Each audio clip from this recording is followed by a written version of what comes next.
You are tuning in live to the Aaron O Show. I just left This Is Fight Club. I will say it got extremely interesting towards the end of the show, which I must tell you guys happens every single show. For some reason, people go to sleep, they wake up, I don't know, rejuvenated, I don't know, energized, whatever you want to call it. And there's just always some way to get the conversation going. And I was sitting back, right? Because Thanos, shout out to my brother Thanos, doing a phenomenal job, making sure he run Fight Club. He's bringing his personality. He's been who he is, and he's doing his thing. So I want to make sure you guys acknowledge him and recognize the greatness of the Thanos theory. And I sit back and I just listen for a lot of the show because I like to enjoy some time to sit back and listen, because there's a lot of work running streams, guys. A lot of work. Y'all gonna find that out one day, as you guys are actually seeing what a lot of these newer, not that I'm old as far as content creation, because I'm not, but a lot of these newer channels that just have kind of been happening in the last few months, you're kind of seeing, you will start to see burnout. You will start to see a not consistent shows, will be overly lopsided as far as experience, right? Because that's just what happens when there's a wide range of people and trying to accomplish things in a short period of time. So you guys are going to see that as it plays out. You're going to see people separate themselves from the bunch, but it's a lot of work. It's why I don't go on a lot of different shows for many, many different reasons, partly because I just don't have the time. And then additionally, when I do go on other people's shows, it's the most fun because all I have to do is be there and be immersed in the conversation. And it brings a lot of simplicity to the things that I have to do. So shout out to everybody that's here early morning with me, Lauren Mack, who's quickly rising up the ranks of my favorite people, but don't tell her I said that. This is not recorded, so she can't prove that I said it. Grizz is in the building. Miss Canada is here. It's going to be a good show. Is that DJ Neff? What up, Neff? I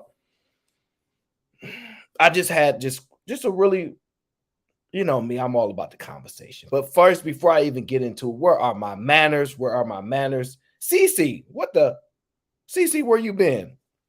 Cece been avoiding me. You gonna come on my show, Cece. We're not about to keep fighting like this every single time. Don't make me come all the way to the UK, because you know I'm afraid of airplanes. Okay, all right, that's not true. You know I don't like luggage and packing and stuff, so don't make me come all the way to the UK to get you on the show. Don't make me do it. You don't want that to happen, okay? But thank you for being here. Kojak is in the building. Timeout causing all kind of trouble as always. Is that B Rose? Yeah, let me be careful before we get in trouble. But where are my manners? Thank you to Miss Raw B for being the sponsor of the last show that we did. It was phenomenal. It's a roller coaster. And shout out to Eda Man, because Eda Man, that the Thursday show, although I stream Thursdays occasionally, Eda Man is trying to find a way to where he wants to take over Thursdays. He knows that his time is limited, my time is limited, but Eda Man's my guy. He's been rocking with me for a long time. I've been rocking with him.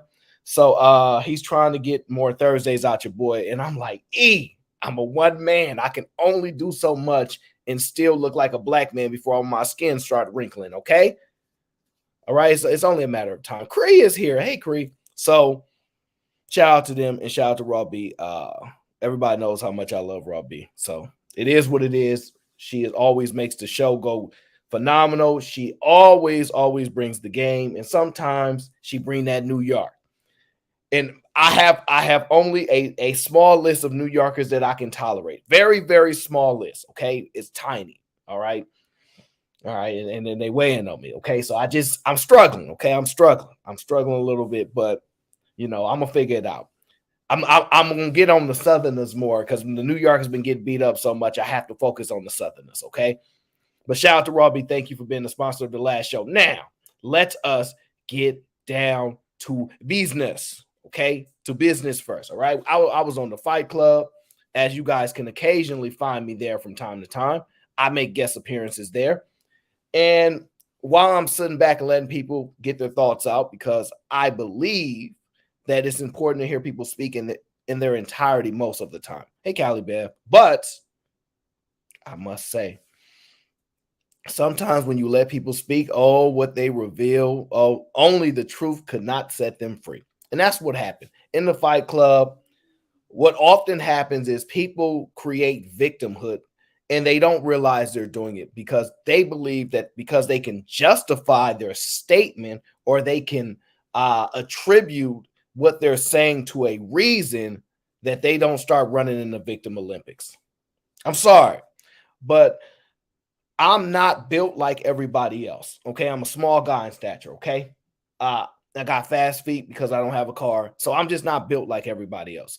I just think differently. And I don't intentionally attack every single battle because I know where this is going to go. But sometimes if you want the conversation, it is what it is. Hey, Brittany, it is what it is. And I will do it. I will happily have the conversation if you force me to do it. And you dang near force my hand. Now, additionally, speaking, and I've shifted my whole show around at this point. Additionally, speaking about the victimhood as it continues, right? Taz, what up? I also want to speak to Uncle Logic because he got up there, and y'all know Logic is my favorite person in this space. He got up there talking about leaders and influences and things like that. And I was not able to engage in that conversation as I was preoccupied. And then additionally, I don't like to shift the conversation too much more than where we're at. And Fight Club is just, it's unique. But over here, when we put together the show, the conversation shall be had. The conversation shall be had, and we're going to start there. But first is first, Grizz is in the building. He says, and I quote, "The gang is here. Happy Sunday to everybody. Make sure you get them likes up." My likes are anemic. I love a good conversation. Support the show or I will snipe you. Gang. Listen, I'm telling you, snipers are everywhere. Everywhere I go, they exist everywhere. So I assure you guys, be on your best behavior. Be on your best behavior. Timeout says, I did nothing. Us black people have to stick together. We victims. We victims. No timeout. I saw you in the chat acting up. The first person to act up is everybody on the panel but Uncle Jeff. See, I will give Uncle Jeff his flowers. The brother is well-read. He's thoughtful. I will have to concede this. So this is not his fault. This is a, I don't want to say it's a generational thing, but there's a such thing as called self-awareness, right?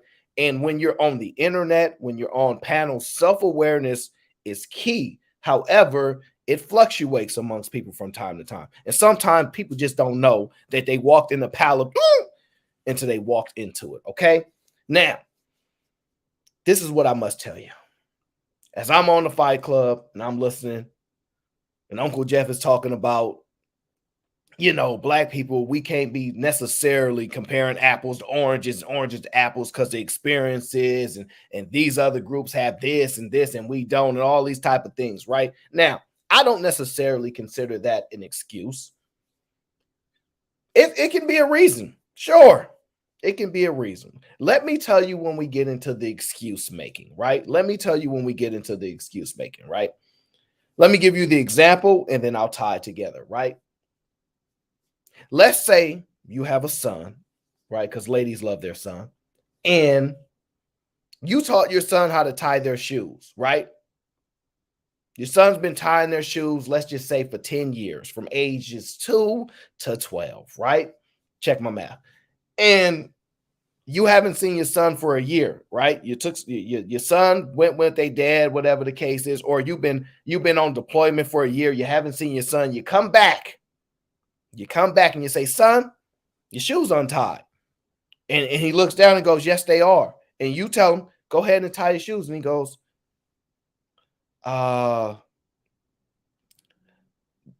I don't know if I can tie my shoes. And you look at him, you go, I taught you how to tie your shoes. I've seen you tie your shoes for 10 years. Don't tell me you don't know how to tie shoes. Go ahead and tie your shoes. And then your son gives you a reason. Well, I know how to tie my shoes, but right now I just don't believe in tying shoes. Well, I believe in tying shoes, but I'm not sure why I don't tie my shoes, right? This is the logic that people give me, right? This is the logic that people are giving me when we have this conversation. And I'm going to tie it into y'all real quickly, right? Shout out to Shadow Dragon TV says, toward the olive oil, we know you finna cook. It's going to go down, Shadow Dragon. It's going to go down. Treehouse, DJ Vapor says, Aaron O got a new barber. No, that is not true, DJ Vapor. I believe in building relationships, and I keep the same barber. All right. I had a barber for 10 plus years. He moved away. I had to find a new barber. As you guys know, men are fiercely loyal, and I believe in building relationships. So I go to the same barber. And also, I'm really not as hung up on the black man when he gets a haircut, it changes. I'm really not hung up on that stuff as much as everybody else is. But the thing is this, right? And I'm gonna open the panel up immediately because I don't want nobody to feel like they're unable to get their voices heard because Aaron didn't open the panel up and I couldn't respond to what he was saying. Oh, don't worry, I'm gonna allow you to. I'm allowed to. The only requirement that I have is that you hit a like or a dislike button on your way in the door. All right. Now, this is what I'm gonna tie it into. Y'all remember, right? When people are discussing, to me, this is my opinion, right? Victim mentality and victimhood, right? If it could happen, if this could occur, if black people would stick together, if they truly loved each other, if they cared, right? This is why I struggle so much. And I know I'm going to get bombarded with a ton of reasons, right? If black people stop playing football, basketball, who cares? Who cares? Y'all not going to do it anyway. All right. So I can't stand the excuse of if black people stop doing this type of stuff, the economy will crumble. I can't stand it because it don't matter. Even if it was true, which is not, right? Black people ain't going to do it anyway. It's like you sitting there and telling me, you gonna stop walking. And I know I'm not going to stop walking. Even though I could, I'm not going to stop walking. So stop telling me black people going to stand up together, get together, and then they're going to all of a sudden stop playing all the sports, and then America will crumble. It ain't going to happen. And let me tell you why it ain't going to happen. See, when we want to go back in the day, right? Y'all love Tulsa, Oklahoma, right? Y'all love Rose. Y'all love all those experiences. Y'all love Black Wall Street, right? Y'all love that, right? For a good amount of years, we had thriving communities, hospitals, businesses, vehicles. Everybody was booming. They did it for years. And then it crumbled.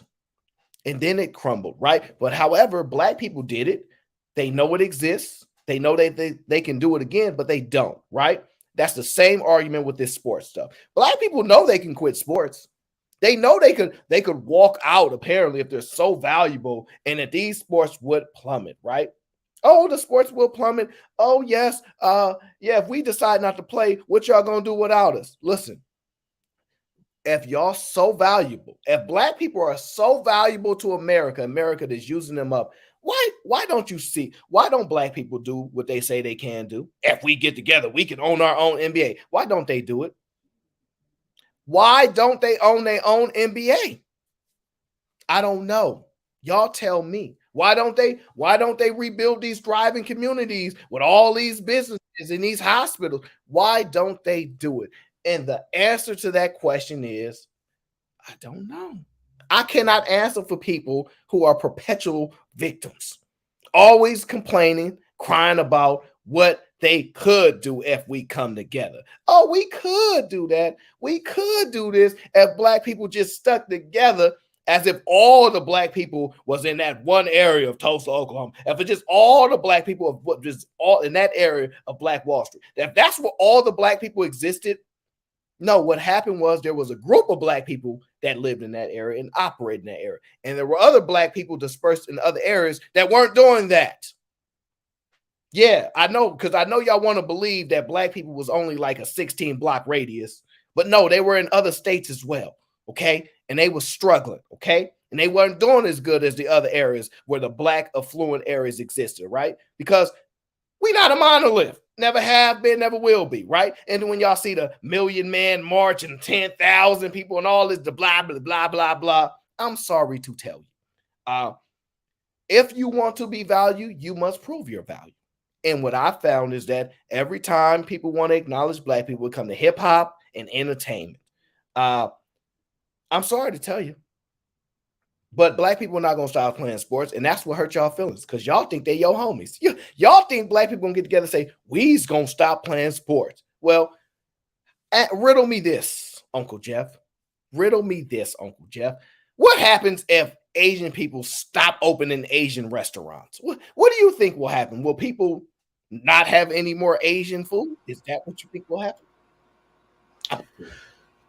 And thank you, bro. Thank you for having me on the show. I got to address something first. It went a little foul. When? Last show. Oh, last show. Okay, go ahead. I don't think that's fair to give you that W against those other brothers when somebody paid $20 to pull me off your ass, because it was me and you, like it is just me and you right now. And I would love to answer your questions. But we gotta take care of the jail thing first. I gave you remember when I said I like jail?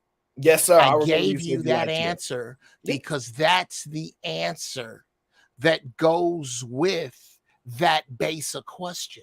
How could I possibly like something that my people, that has been set up systematically to cage my people? But in order to make your point, I oil the tracks for you and give you a yes, because you don't actually want a conversation when you ask a question like that. You want to prove a point.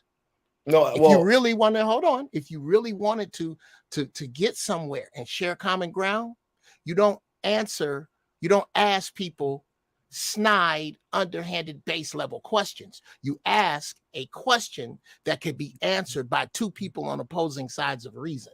That's not what that question was. And I'd love to talk to you about jail, as I would love to talk to you about this. And I'll even take your snide, one-sided question that you put about Asians and restaurants, which is obtuse and fairly ignorant, in my opinion, as a question, and beneath you, young man, because you are dope. But I will take that. I'll answer that question, but there's a much better way to put it. And I think you know, but you choose this snide ass road. I think you know a better way to put that question, because I think you're smarter than that. But do I think that Asian people will stop putting up restaurants? No, I don't. I'm not even sure. I think I know what you're getting at, because that question is so base level. I don't even really know what it means. So I'll say no to answer that question, and I'll ask you to elaborate on what you mean. Well, the reason that I asked that question is that I believe Asian people are fully capable of not opening many more restaurants and closing them down. Just like I believe black people are fully capable of no longer playing sports and saying we won't play. Now, but let me guess, you don't believe that's going to happen, do you? Let you get again. I'll be more clear. 4 topics and then asked me to let you guess. I didn't Which bring of those up, are you guessing on? You brought up the topic of blacks not playing basketball or not playing basketball. You brought up the fact of the question of whether Asians would bring up restaurants. You implied the question as to whether they are related. So I'm sorry, that's 3. Which one of those am I guessing on? Black people will stop playing sports. No. That comment, anytime that I put it in, is a demonstration of the power that black people throw away. I don't think anybody my age or a little bit younger is going to even be around. But there are going to be some people who get it, and they're coming, that we are enough as a people. And that's all I'm getting at. And I don't know how that makes me a victim when, brother, I don't punch a clock. I don't, I mentor young Black people. What's the statement? What's the statement? I don't punch a clock an indication of? What does that mean? I don't have a job. But what does that mean?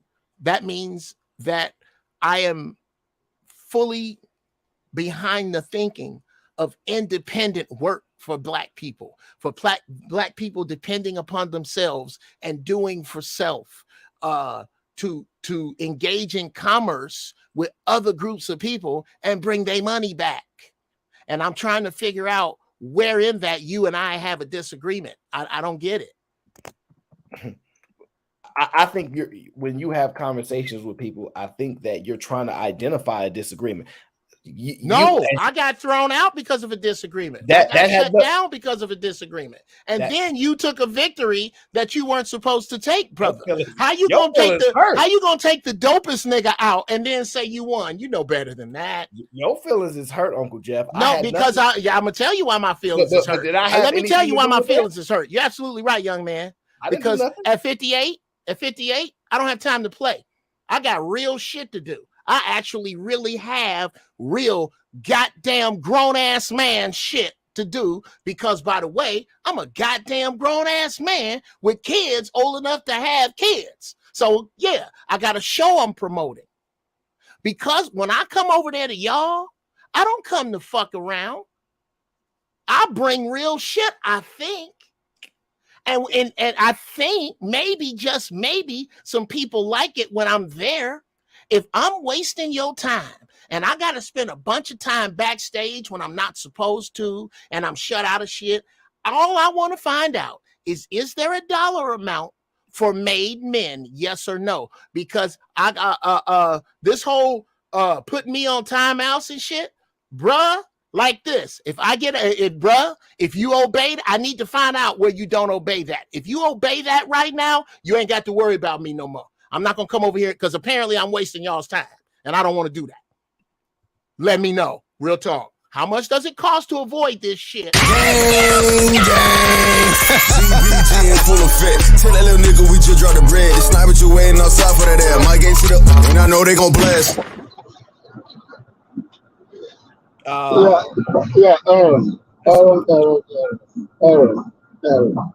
you doing, bro? I'll be better if your audio was working better. Okay, let me try to fix it. That is a good question, Uncle Jeff. Let me make sure that. No, you don't have to, bro. You good. I just have to be sure that's you or not. Uncle Jeff, we'll have to figure that conversation out. But Uncle Jeff, if you want, this is what you can do, Uncle Jeff. You can reach out to me like other content creators have, and if you want to request a specific show designed around you, right, which would call a lot of my time and energy and effort to create, right, I'm willing to do that, especially if that's something that the people want, so that you don't necessarily have to deal with the people also decide that they don't want to hear you, because they have that autonomy as well, right? And then Uncle Jeff, you're gonna struggle with this. There are a lot of Black people in this space who don't have the victim mentality, who don't believe that the way in which we're describing how Black people should move is an actual realism that they're going to actually do. And they're frustrated with hearing the same repetitive statements, right? Oh, if we get together, if we do this, if we do that, if we do this, Black people this, Black, they tired of hearing that. They tired of hearing that because they went back and read documents and said, oh, Black people used to do this. How come they don't do it no more? And y'all got 1,000,000 reasons why Black people don't do it no more. Then you go and find some Black people that do it, and they go, well, I do it, so why can't they do it? Oh, well, they can't do it because of this and this. And then you come out and say, well, these blanket statements, I like jail. And then you accuse me, right, in general, of not asking deeper type of questions, right, as if there's an interior motive. Well, one, then that would prove that you have an interior motive because you're trying to identify one that you don't even know exists or not, because the way that you pose questions, the way that you have conversations, you believe that is the correct and only way to do so. But I will have to teach you that there are multiple ways to have conversations, and you may be only available to have them the way in which you see the world is to be ran. Totally acceptable and fine. That's often where the conflictions and confusions of people exist. So, Aaron, let me Hey, kick that old nigga off with the second 20. I want one on Gio, one on him. I gotta get into somewhere right now. Let me just say something real quick because I gotta get into somewhere. I don't think Uncle Jeff understands your show, but I will say this from a businessman and a business perspective to a businessman. You see that. Sorry, Ken. Just like Uncle Jeff, they don't want to hear you right now either. Ain't nothing I can do about it. I just nothing I can do about it. This is where the struggle exists right now. We just don't believe y'all. Y'all need all these people to do this stuff. Like, for instance, I would love for Uncle Jeff to be correct, but Uncle Jeff is right. He is going to die on this journey trying to unify people that cannot be unified. Some theoretical theory of unification, right? He's going to die on this process. Now, part of that problem is because I know LeBron James ain't about to stop playing basketball to be like, yeah, black people, we stick together, we going to own the league. They can talk about it. They can say it'll happen. And you know what? At a time, they even had a window to do it. But I hate to tell you this. If you look at the Euro League, you look at who's winning right now, what's going on, I have to tell you, there are other players that can play basketball. And I know it saddens you, right, to know that black people have missed a window when it comes to these sports, especially basketball. They missed a window on that. Their leverage is dang near dissipated at this point. It actually has. So I'm sorry that the basketball, no. Football, maybe I'll give you because black players are taking over the quarterback position, which I don't know why that's the case. I don't know why they finally had the opportunity to do so. You can speak to many reasons why, but there's a level of truth in that possibly in football, right? But it is what it is. If you think America will not exist because you can't play football, we don't have a huge disagreement. If black people wake up one day and say we're not going to work anymore, they're going to get other people to do the work. And that's just what you got to live with. So stop telling black people that they are more important than they actually are. I know that hurts your heart because you think I'm a self-hating black man and I don't love my people because I need to talk about all the good times and all the experiences when all the black people was dominating. Please tell her what we was. We was gangs. We was all gangs. All of us. We was gangs. And you want me to tell them about when all black people was kangs and all this, that? I can't do it in good faith. I cannot do it in good faith until I am presented with the information that indicates that there's truth to that. And at this current time, does not exist. We're going to have to disagree a lot, and we're going to disagree extensively in this particular conversation. And I don't like the victimhood. I don't like you lying to black people saying we could, if we just do this, then this will happen. Prove it. Or prove that black people are not capable of doing the things that you saying that they are capable of because the lack of balls to do it, the lack of willpower, the lack of heart, whatever you want to call it. They're just not doing it. And you can't be mad at me for identifying that they not doing it. Okay? It ain't my fault. As Masterpiece say down there, it ain't my fault. It ain't my fault. I know it hurts your heart, Uncle Jeff, because you want the black people to come together and you want the kumbaya and you want them to reign supreme in America. Good luck with that. I don't see that happening. And I know y'all think I'm a coon for saying that, but oh well. These are what I totally agree with you. Totally agree with you, Aaron. You know you my man. I totally agree with you, bro. Totally. Uncle Jeff can't stand me right now. Uncle Jeff can't stand me. And I love Uncle Jeff. Part of the problem though, Aaron, is that these type of people that are blackly black feel like their way is the way for us to come together. And they don't understand people have their own opinion of coming together. Right? So it would never be a thing where we would be able to come together because nobody can accept everybody's opinion on coming together. That's the problem. So it is what it is. Yeah, I'm in agreement with that.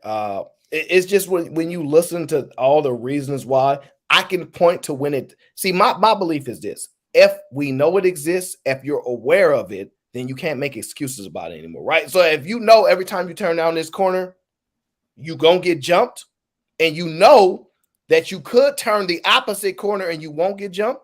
However, you keep going to the corner where you get jumped. You can't explain to me in any way that it's not your fault because it's you making a decision. And if Black people have done things, it's proven that they can do these things and they don't do it, it's your fault. Nobody else can be to blame for this. And so they're upset because they want to believe, and this is what hurts people's feelings the most, and this is the best way I can explain it. See, I don't know what came first, the chicken or the egg. I don't know, right? I've accepted that I might live my whole life and never know the answer to that. So I just say I don't know, and I'm willing to just say I don't know. With other people, they're just not willing to accept the fact that they just not gonna win for whatever reason. They want to have an excuse for it. Well, why can't we win? Well, I don't know. I can't give you the answer. It's your fault, though, because you know how to win. See, if you know how to win and you don't do what you need to do to win, that means your fault. So I just can't do this. Aaron, also, man, winning ain't the same for everybody. That's a good point. You know what I'm saying? Like, some people are about the bag and some people ain't.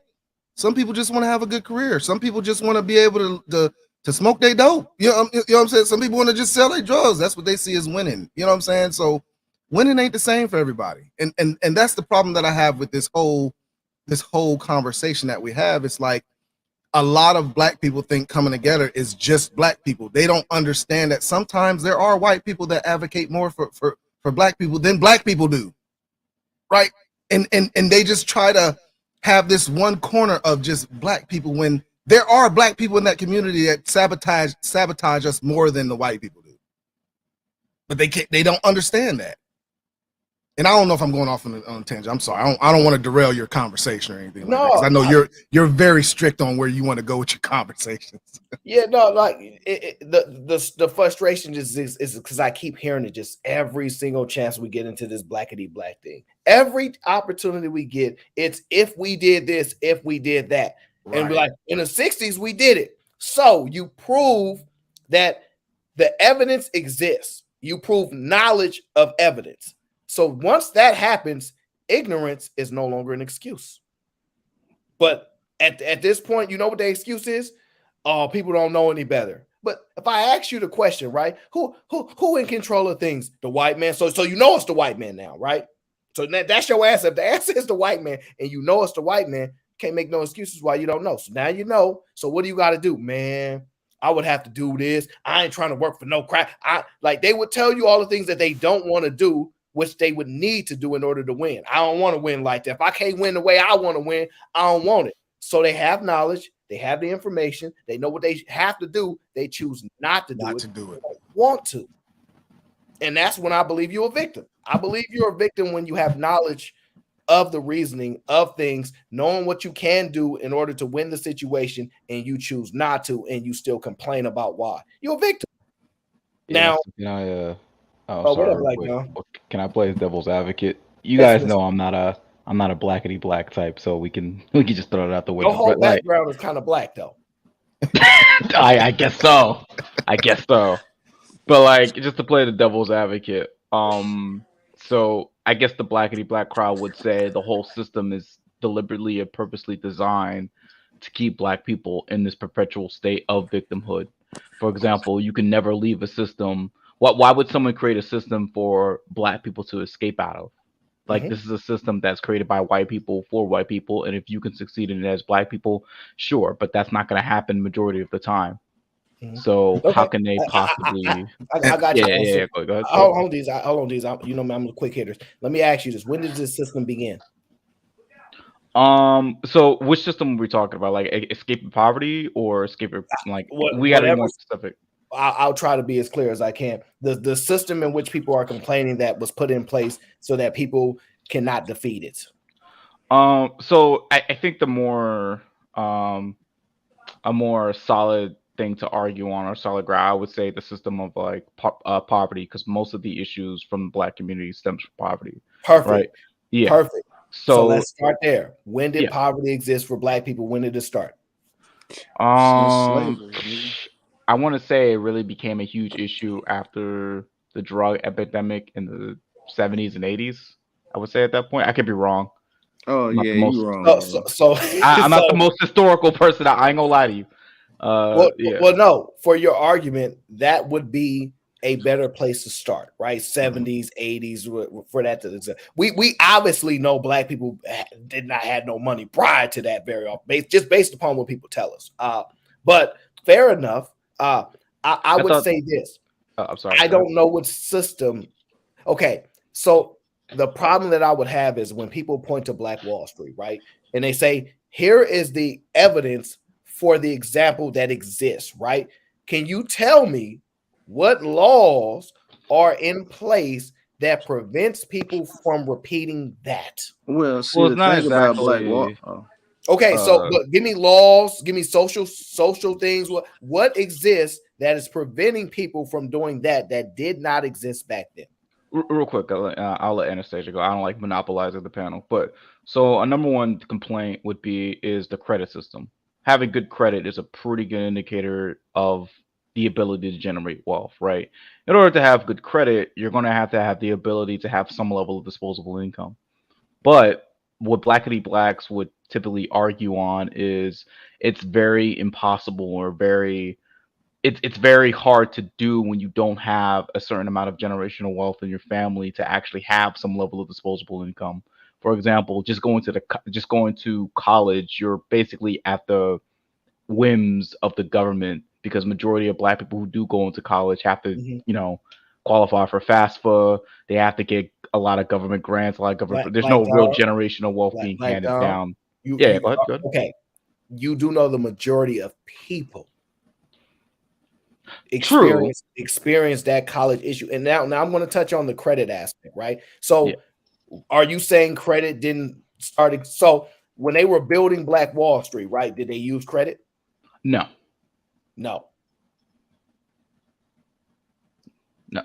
Am I wrong? I don't know. No, I don't know. I'm just trying to. You're using. I don't. Oh, I'm talking about the modern day credit system, like FICO credit scores, Experian, all that stuff. That's what I'm referring to. I don't know if that existed or a concept like that existed in Black Wall Street. I don't know. Sure. Let me ask you this: do you know any successful brothers that just do relatively well in comparison to life? Did they tell you, bro, it was this credit that got me where I'm at? It was a huge thing. Like because they don't even know. Like most people don't even know about building credit at like. But that's what I'm explaining to you. Like, are you a credit master? No, right? And I'm sure you can find a host of other Black brothers that are doing quite well, and credit ain't the solution to their experience. It's not a credit problem.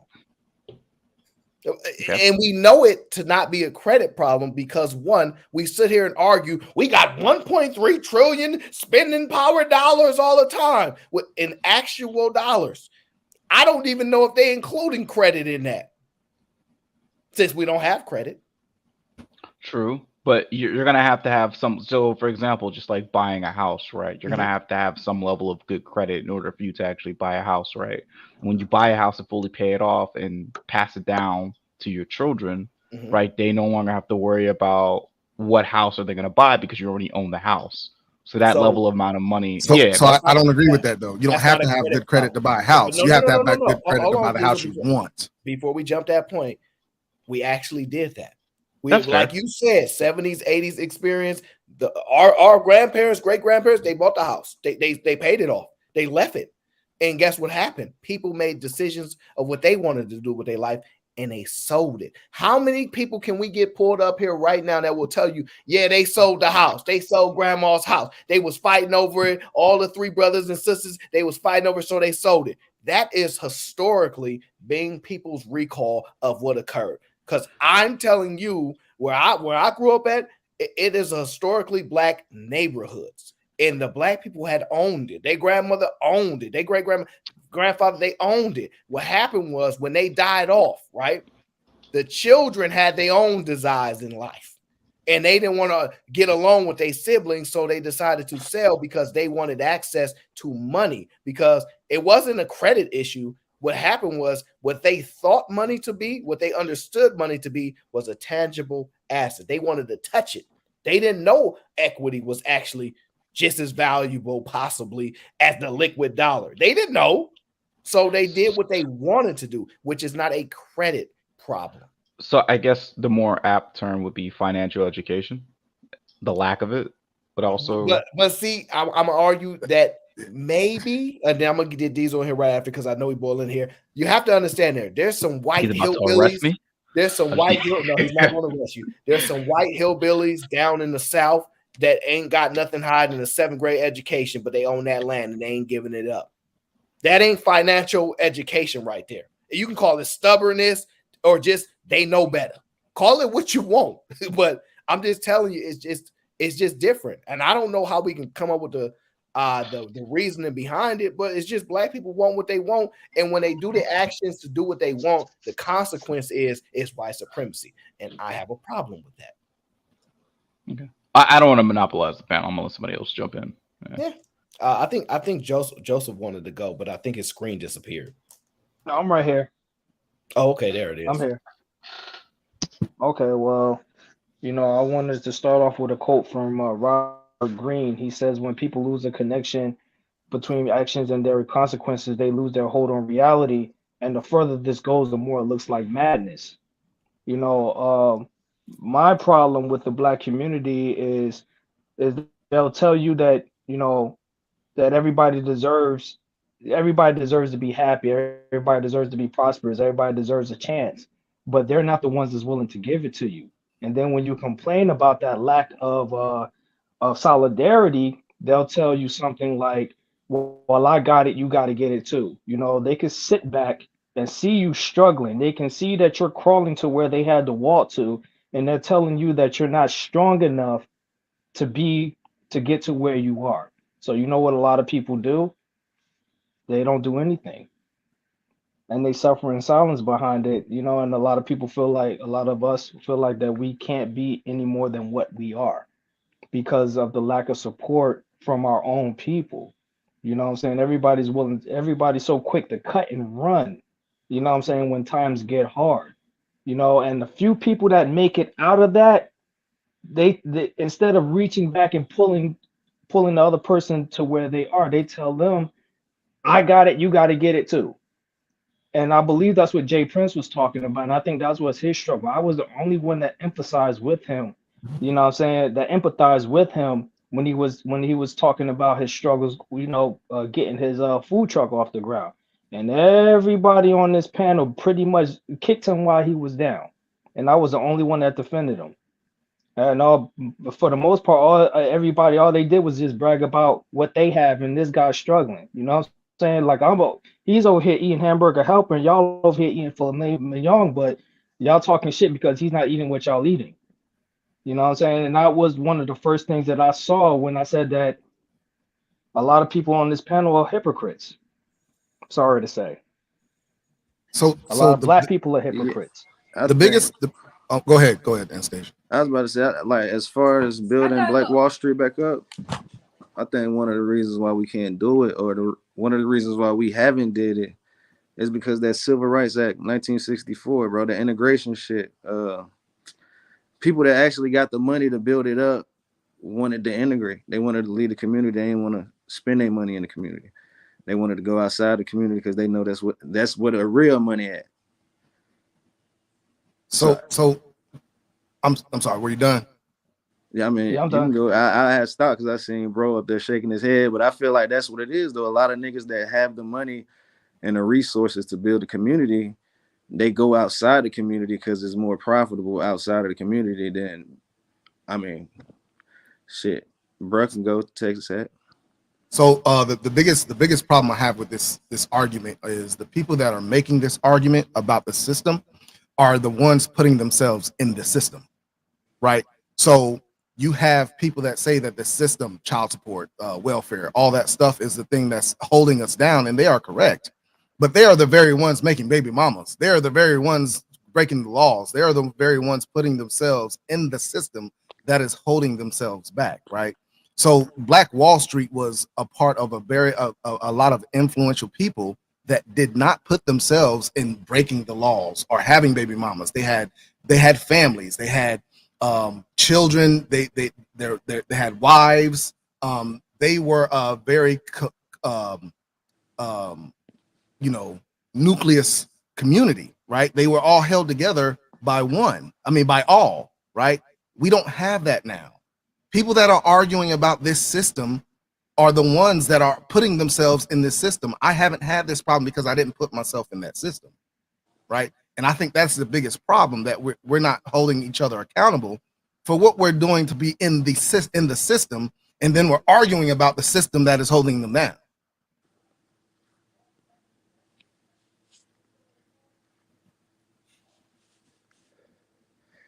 Yeah, when I say black community, like, I'm talking about the neighborhoods we grew up in. I mean, I grew up in a predominantly black neighborhood, or goddamn all black neighborhood, and on my side of the tracks, all the neighborhood was black.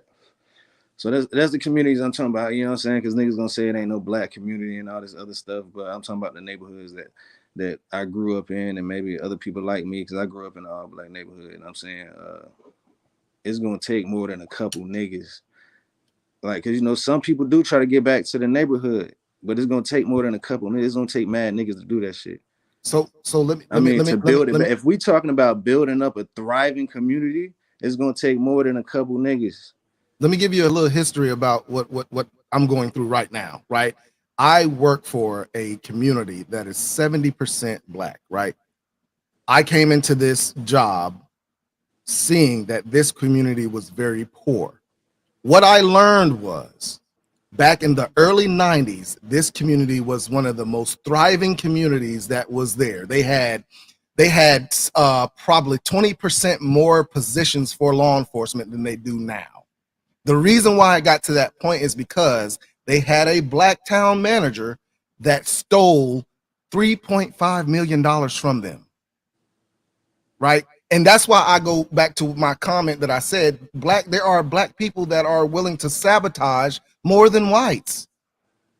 And we fail to understand and realize that. So now that they're trying to come back from what that town manager did, and they're struggling to get back there, everybody's looking at them like it's just a community of black people that don't know what they're doing.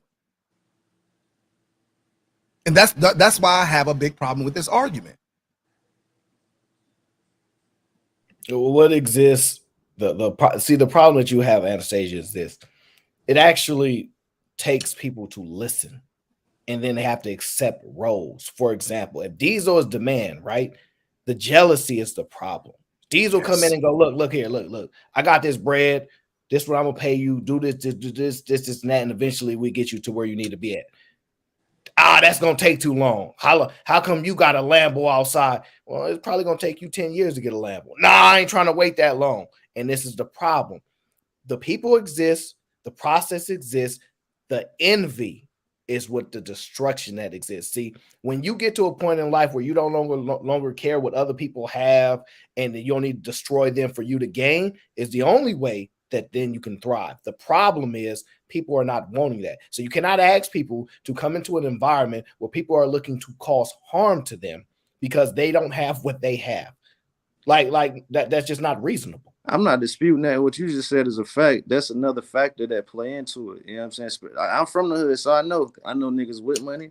I know niggas that left and came back with money. I know niggas that never left and still got money. It's a lot of hate and envy and jealousy and all that type of stuff that go on.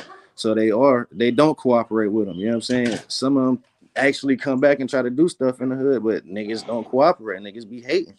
You know what I'm saying? But so what you saying is a factor too, though. That's a fact. But I think it still take like more people than just like 3, 4, 5 people. And that's what I'm trying to explain to you. It don't. Like literally, if you listen to people, what they say is, my dad And his brother built up this whole community. They bought this house over there. They bought this house over there. They moved their cousins there. They put them in a family business. It takes 1 to 2, 3 people to start the process. And everybody else need to listen. We are not a listening community. We don't like to listen. I'm one of the very few that listen to the OGs. I hear them. I listen. I go, okay, I respect the experience, and I know that you guys know the process that exists. I won't necessarily be the reason why we can't get to the solution that y'all are requesting. I'm not the problem. I'm not the one that's going to stab you in the back. I'm not the one that's going to be jealous. I'm not the one that don't know how to play my role. You want me to do this? I'm the number 2. I'm the number 3, number 4, number 5. Never, ever had a problem with it in life. This is why I'm not a problem for most people.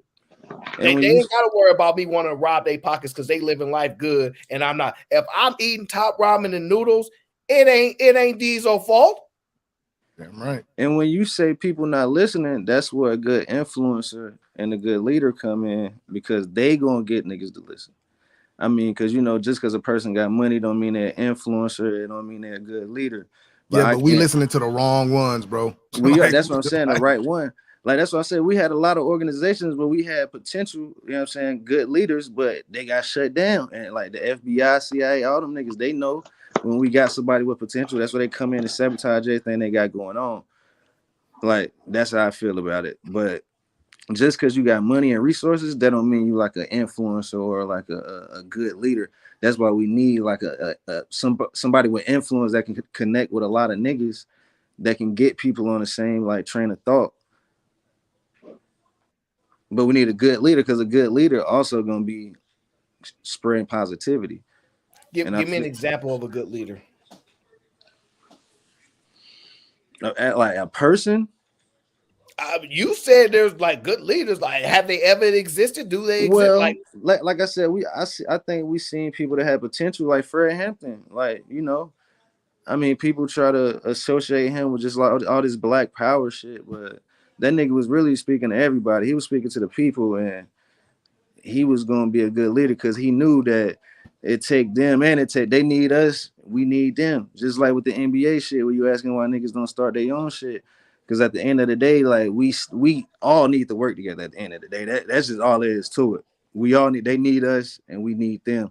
Because with the NBA, it's a lot of billionaires and like hundreds of millionaires goddamn investing into that shit. So it's a lot of money that's involved with that shit too. Wait, hold on. So then Ice Cube started the Big Three quite a few years ago. Yes. Yeah, he did. Yeah, and the biggest critique that he got for starting that league was from black people, saying that it was too slow, it was too boring, it's not as flashy as the NBA. All they do is layups. You don't want to see a whole bunch of old niggas playing ball.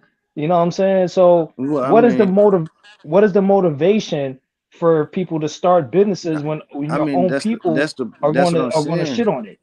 That's what I'm saying. The money, like he need more investors, like, because I mean, for the most part, compared to the NBA, that shit is money like, can't be the solution. I mean, I know it can't be the solution, but that's it's not it can't be the solution. I feel you, but in the world we live in,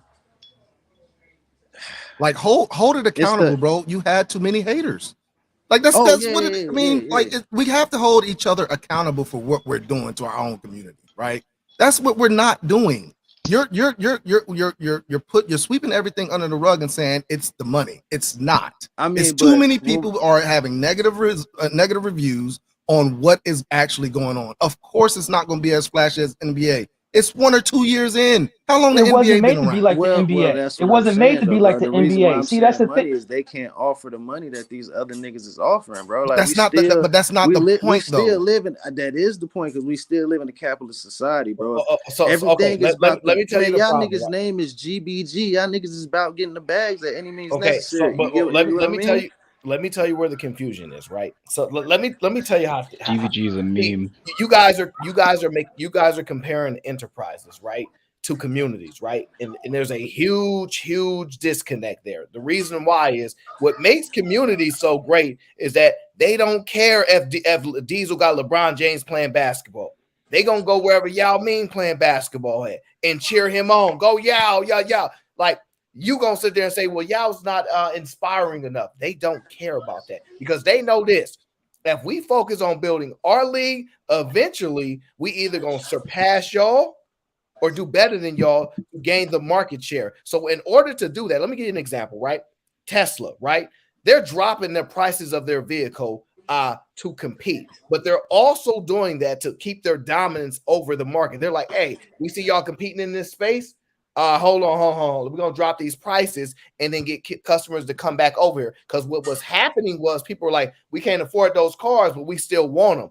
So if you don't lower these prices, even though you have the best product, we're going to go over here with it until we start flooding money into these other companies to where they can produce a better product. So the example is this. If you're telling me it ain't enough money in the big three, it ain't enough influence there, you have to go over there and flood the big three for a little while so that they can gain the money, then gain the influence, and then they can compete. But you don't go just jump into competition immediately. It just will not work like that when you talk about community. But the way our country's set up, bro, you right, it don't work like that. Cause what's the incentive? Like, why would I stop making hundreds of millions of dollars to go to the big three? Like, what am I gaining from that?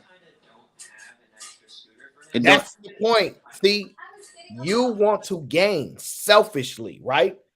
I mean, bro, that's what makes us survive in this country, bro. That's our survival. Wait. I hate that it's like that.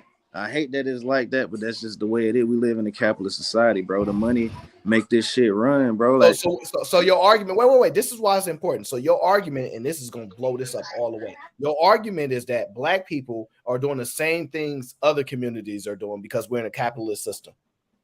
Where we're not doing the same thing other people are doing. Whoa. We're in a capitalist system. Yeah, we are. So if they're doing something and it's working, why can't we do what they doing? Are you talking about as like a collective? You stand. Are you talking about as a collective? Well, no, I'm trying to meet you where you're at, and you're saying the money thing is the issue. And look, it ain't no reason for us to do it if the money ain't there. And I'm saying, so what is the influence for the other community? Is it money? I mean, they already got the money there, though. Are you talking about like the white community? Like, I mean, yeah, bro, the money is already there for them. Okay. So the second community with the most money are black people, correct? I'm not too sure. Is that correct? In this country, possibility. I mean, we 13%? Yeah, probably. What? I'm not too sure. Ultimately, what I'm trying to get you to understand is that if they're doing this, if we're in a capitalist country and they're making decisions for their group and we're making decisions for our group, what are the different decisions that we're making? Well, that's what I'm saying. They already got the money over there. So the integration shit made it to where like we want to be a part of their shit because we know they got the money. So all our top prospects is going over there, bro. That's the difference. They already got the money that we trying to get. So you telling me the Asian communities that come over here with nothing, they already have the money? I mean, I don't know if too many Asians come over here with none, because first of all, they got the means to come over here and just start a life, then they probably already had money. Okay, let me ask you this. The Africans, the Nigerians that come over here with nothing, they already got the community. Do they already have like the bread? Nah, some of them come over here and get it out the mud, but they have the unity though. You know what I'm saying? Them niggas coming over here, like them niggas is all on like one accord and shit. Like, actually, no. I mean, that's not true. I mean, niggas might not. You ever heard of the lottery? What I seen in Atlanta, you know what I'm saying? Like these niggas pretty much work together, bro. Like I don't know their ins and outs. I'm pretty sure they got. I'm Nigerian. I'm a first generation. I tell you, that's not true. I mean, I'm talking about where I live. I'm talking about where I live. Talking to people that have no relationships with other communities. This is why I keep talking. Do y'all actually know these Nigerians? Do y'all actually know these Africans and have relationships with them and go, yeah, y'all did come over here with money, you liars. Y'all just be talking about. I ain't never said that Africans came over here with money. Like I said, I'm seeing these niggas get it out the mud. Like I said, in Atlanta, I see them getting it out the mud, bro. And it's a bunch of them niggas working together, bro. Like that. I'm talking about where I live at. I don't know how it is where everybody else live at. And I also say I don't know the ins and outs of their relationships like that too, though. I don't know the ends. I'm pretty sure they got suckers within their group too. But from what I see around my city, Listen. they working together. Let me tell y'all the myth that y'all keep coming, like just keep coming with this conversation because I see it in the chat. O'Neal says, "Ayo, you are at the peak temperature. Cook, my brother. The cooking shall commence." Okay. Zoe says it takes a leader, not an influencer, to separate the victims from the followers. Well, we're gonna get in that in just a minute. Influencers lead victims and followers. Leaders just lead followers and leave victims behind. Okay, you're screaming to what they actually do, not as opposed to what exists, right? So you have to understand, right? If people, you don't see rich people in other countries running over to the Americas. Those filthy rich Nigerians are filthy rich in Nigeria. They not like, I gotta be in the US. If they are, these people are not coming over here with as much money as they keep selling y'all with. Okay. A lot of these people, most people live in countries where the majority of money exists at the top, just like it exists with us here. And the people that come over don't have no money. And now what they might have is a cousin. What they might have is an uncle that say, you can stay with me and I'll help you get a job. The same options that we have. But to sit here and act like these people are leaving their country with all this money. For most Asians, I think that's the case. For most Asians, I'm not saying Africans and Haitians. And for most Asians, I think that's the case. Okay, but what is your direct experience with Asian friends that you actually know? Well, you know what? Because I can speak to direct experience. Like I was about to say, like this community of people, I really don't know too many Asians. I lived in Asia. This is why it drives me crazy with black people. Y'all don't even really hang out with Asian people. But like this community of people, I don't know because I ain't never really been around an abundance of Asian people. But the Africans, and that's why I'm my telling opinion you on the Africans, like that's a fact down here. But the Asians, that's just my perception. Them niggas got perceptions of us that they don't know.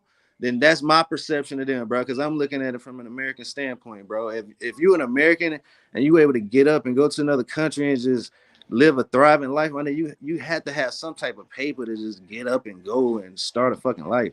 That's a myth. Yeah, because the reason why I say that is because that's just my view. I lived overseas, you know what I'm saying? And I feel like can't no broke nigga just get up and go over there and live a thriving life, bro. I don't think a broke nigga can do that. Maybe y'all do. Y'all got more confidence in niggas than I do. I just don't think a broke nigga even have enough ambition. But that's not the point. Yes, it is. Because I mean, no, it ain't because broke. Hold on, that's not the point. Because if a black person was to go, so this is what we're trying to get you to understand, right? When somebody comes to America, they don't do it by themselves. When Asians come over here to America, the Asian community takes in that Asian, and yes, they start from the bottom, but they work themselves up. Blacks ain't doing that. Blacks don't want to work at the bottom. They want to already be at the top. That is the problem. That is the problem we have with our community, right?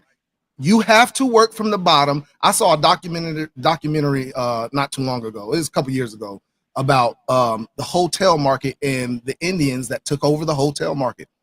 It was because they took everybody in their community and they gave them roles. Yep. Yeah, that's the unity that we're talking about. But that's what I'm saying. You can't do it as an individual, is what we're telling you. But that you just defeated your argument right there because I said it's gonna take white people.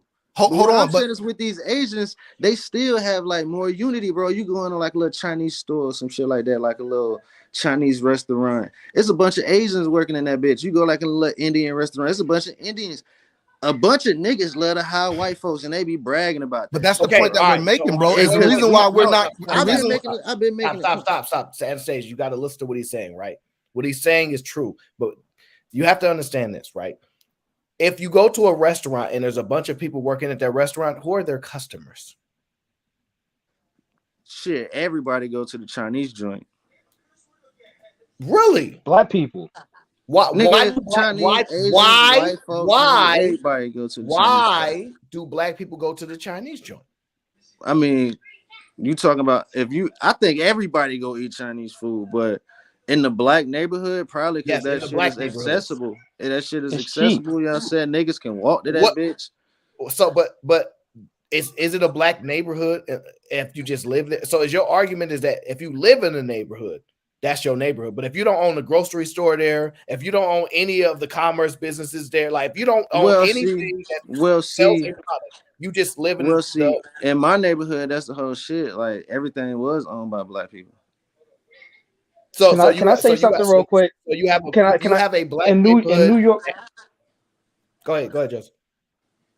In New York right now, the mainstays there, the people that's already been there, particularly in Staten Island and some parts of Manhattan, they are shitting bricks right now because they don't want the immigrants to come in, not only because it's too many of them and they don't have the room, but they're also what they're going to do is they're going to pull together and they're going to take over. That's exactly what's going to happen. I've seen it I live in South Newark.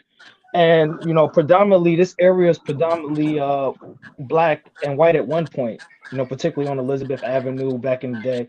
All the rich people lived on that street, but now it's pretty much it's Hispanic.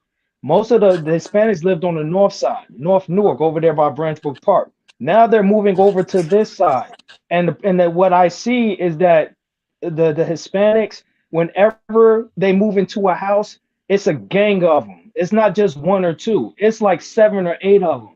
And what they do is they pool their resources together. They all work at the same job, and they throw their money into the pot so they can build up and do something better.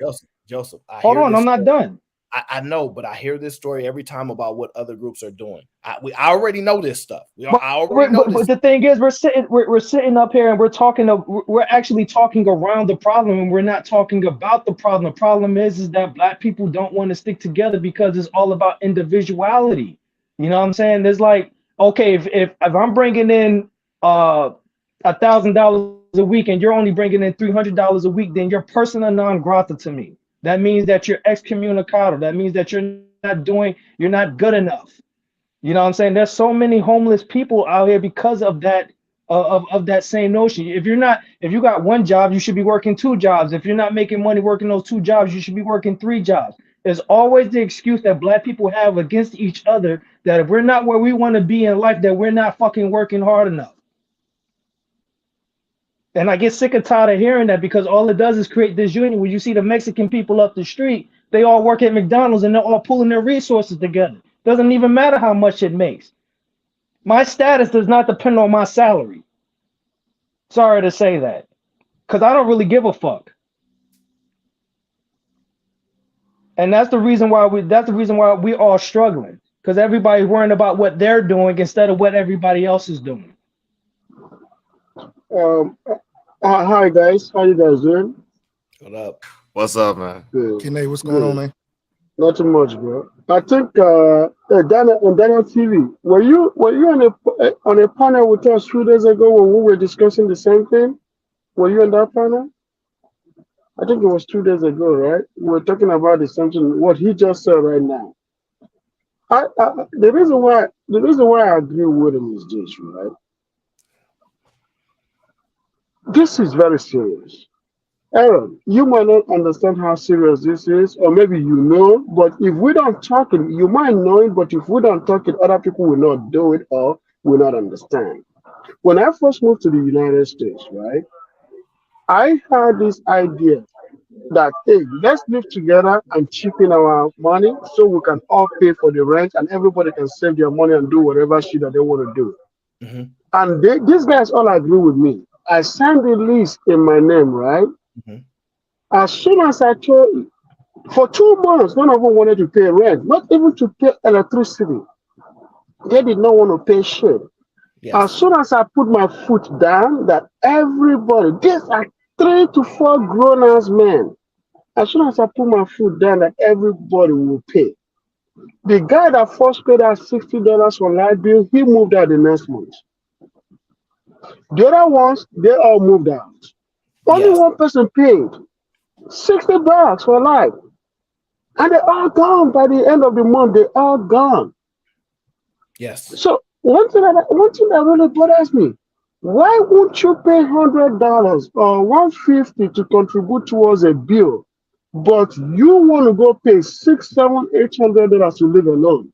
See, this is a problem. Doesn't make any mathematical sense. That you guys do. I already know all of this. I already know y'all believe all the Mexicans live together 14, 15 deep in the house and they all pull their money together. That's why I'm telling you that the black people's fault. Y'all don't want to live together. Y'all don't want to compromise. Y'all want to do what y'all want to do. And so stop comparing yourself to other group if you're not going to do what they going to do. That's the only point that we need to make. If you're not doing, tell me this. Give me the example. Bro, look, I seen a bunch of black people actually do the same thing and they got a different outcome. They lived together. They pooled their money together and it still didn't work. You know what happens? We don't hear those stories. You know why? Because if they did the thing, they would get the outcome. Well, they didn't really believe in the mission anyway. They don't want to do it. They didn't believe in the mission. That's the reason why it failed. Listen. It doesn't take, bro. If Rome wasn't built in the day, bro. If it takes 10 years to get to where you want to be, bro, that's not a failure. You identify what other groups are doing and go, man, that's why we not winning, because we not doing that. Ding, ding, ding, ding, ding. You're not doing that is the problem. So don't blame nobody else for something that you can do if you want to. And this is what happens. Ikene says, oh, I found some brothers. We said we're going to live together, but they didn't want to do it. Give me the example, because y'all act like black people, like they're going through some crazy thing that nobody else has experienced. Give me the example of black people doing the exact same thing that the other groups are doing. It's not working for them, though. Give me the example that they're doing the exact same thing. It's not working because of the things that I just mentioned. I have an example. So guess what happened? No, I have an example. So this is what happened. After those idiots were gone, right? Mm-hmm. Then when I went to University of Texas to study mechanical and aerospace, right?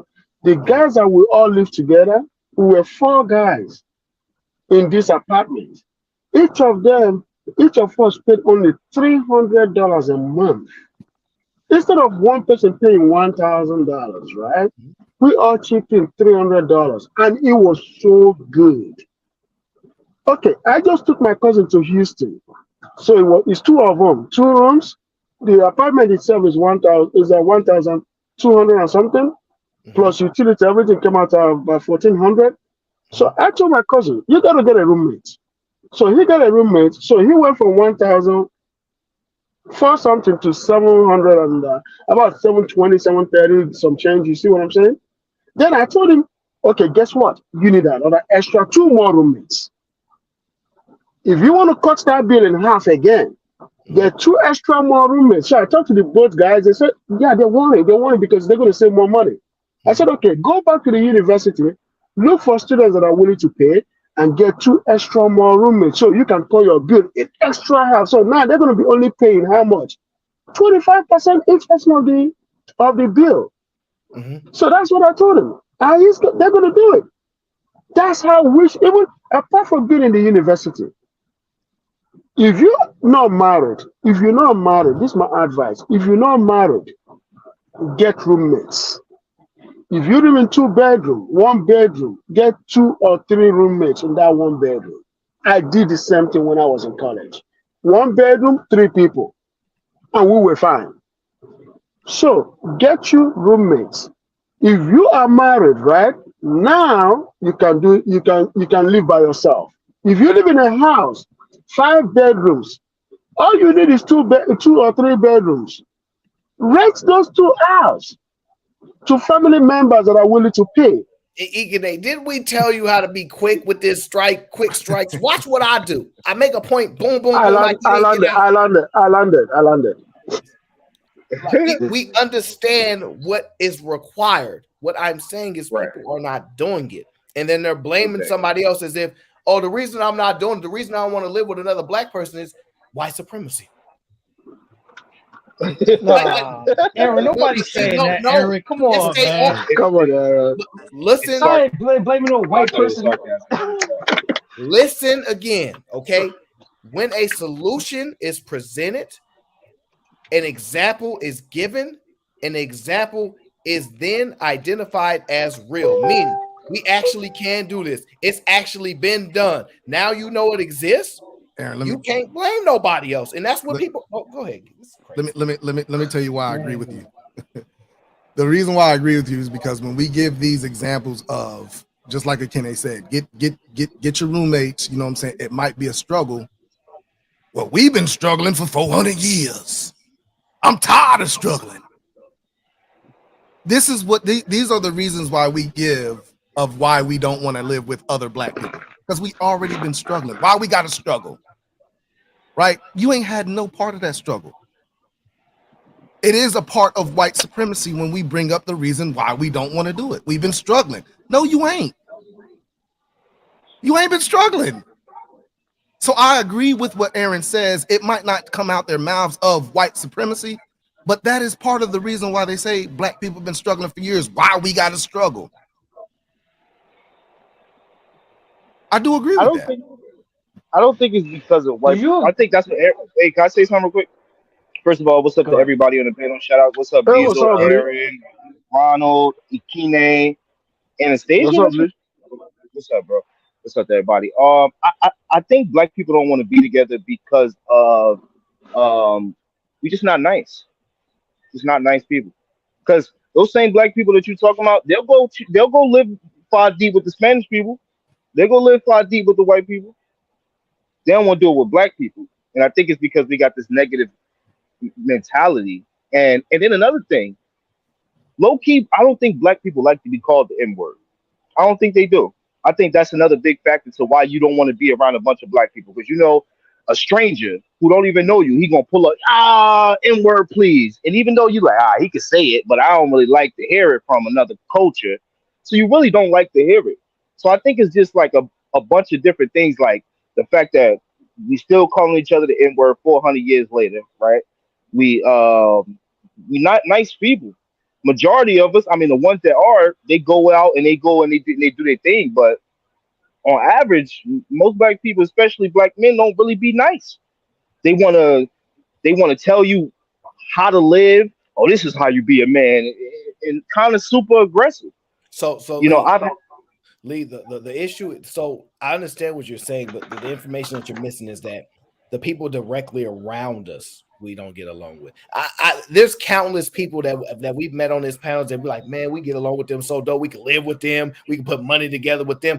I can rock with people, but they're in a whole nother state. They're in a whole nother area. The people I'm around that like I'm actually close with, I can't work with them. They don't have these abilities that I need. They're not willing to do these certain things. But we actually know these people that you speak about exist. They ain't got to be Hispanic. It's just where we came on, when we came on Fight Club, when we came on Late Night Vibes, like, bro, you do this, you do that. What the? Are you way over there, though? I ain't got nobody like this over here. Oh, you over there? And everybody is displaced. Because the people that are like-minded, the people that actually, that really believe this stuff are just not in close proximity. It's not that black people aren't cool. I don't think nobody on this panel would be bad black people to hang around. The problem is y'all not in my direct proximity. But if I came out, I got a few that might be. But you get what I'm saying. You stupid. But my point, I'm just saying, if Lee pull up, he like, yo, I'm in the city, yo. He gonna be like, I gotta see what Aaron on. I'm willing to hang out with him. But these other. So that's all it is. The proximity process is the issue that we're currently having. It's not that these black people don't exist. It's that we found out is that we spread apart. Yeah, I definitely think they exist. And you're right. We are spread apart. But then what do you do there? Do you just give up and be like, all right, this is what I should do, but I can't because the people around me are not with that mindset. But I can find people that are. And that's when I've been saying this forever, Aaron. I think mad black men should leave the state they grew up in. Go live somewhere else. Mm-hmm. Go enjoy another place. But a lot of us don't do that. We stay in the same areas we grew up in, and you never meet new people. You never meet people that could be diehard friends because you're just stuck in that same area. Hey, let me just jump this conversation real quick. Hey, Aaron, this is my first time on your show, man. My experience is when I first got an apartment, I had a guy staying or renting out one of my rooms because I had 2-bedroom. And one of my issues I had with him, and I guess the issue he had with me, is just he didn't want to just obey rules, right? Like one of my biggest issues with him was the dude was cheating on his girlfriend, right? All the furniture in the apartment belongs to me, right? You get this girl a keys to my apartment, right? And sometimes when I come in, I see her just chilling in the apartment by myself, and I'm like, yo, she shouldn't be having the keys to my apartment, right? Because I'm like, if she find out that you cheating on her, she gonna come tear up my place, right, with my furniture, you know. But when I tell these guys stuff like that, they don't want to listen, you know, because they don't care. So we need to stop this. Oh, you black, so I need to hang out with you. Oh, we need to do this together. You need to just go with like-minded people and stop all this. Oh, we need to hang out with blacks stuff, man. If you like-minded, I mean, that's what you did, though. But the That's issue kind I of what have, you did, though.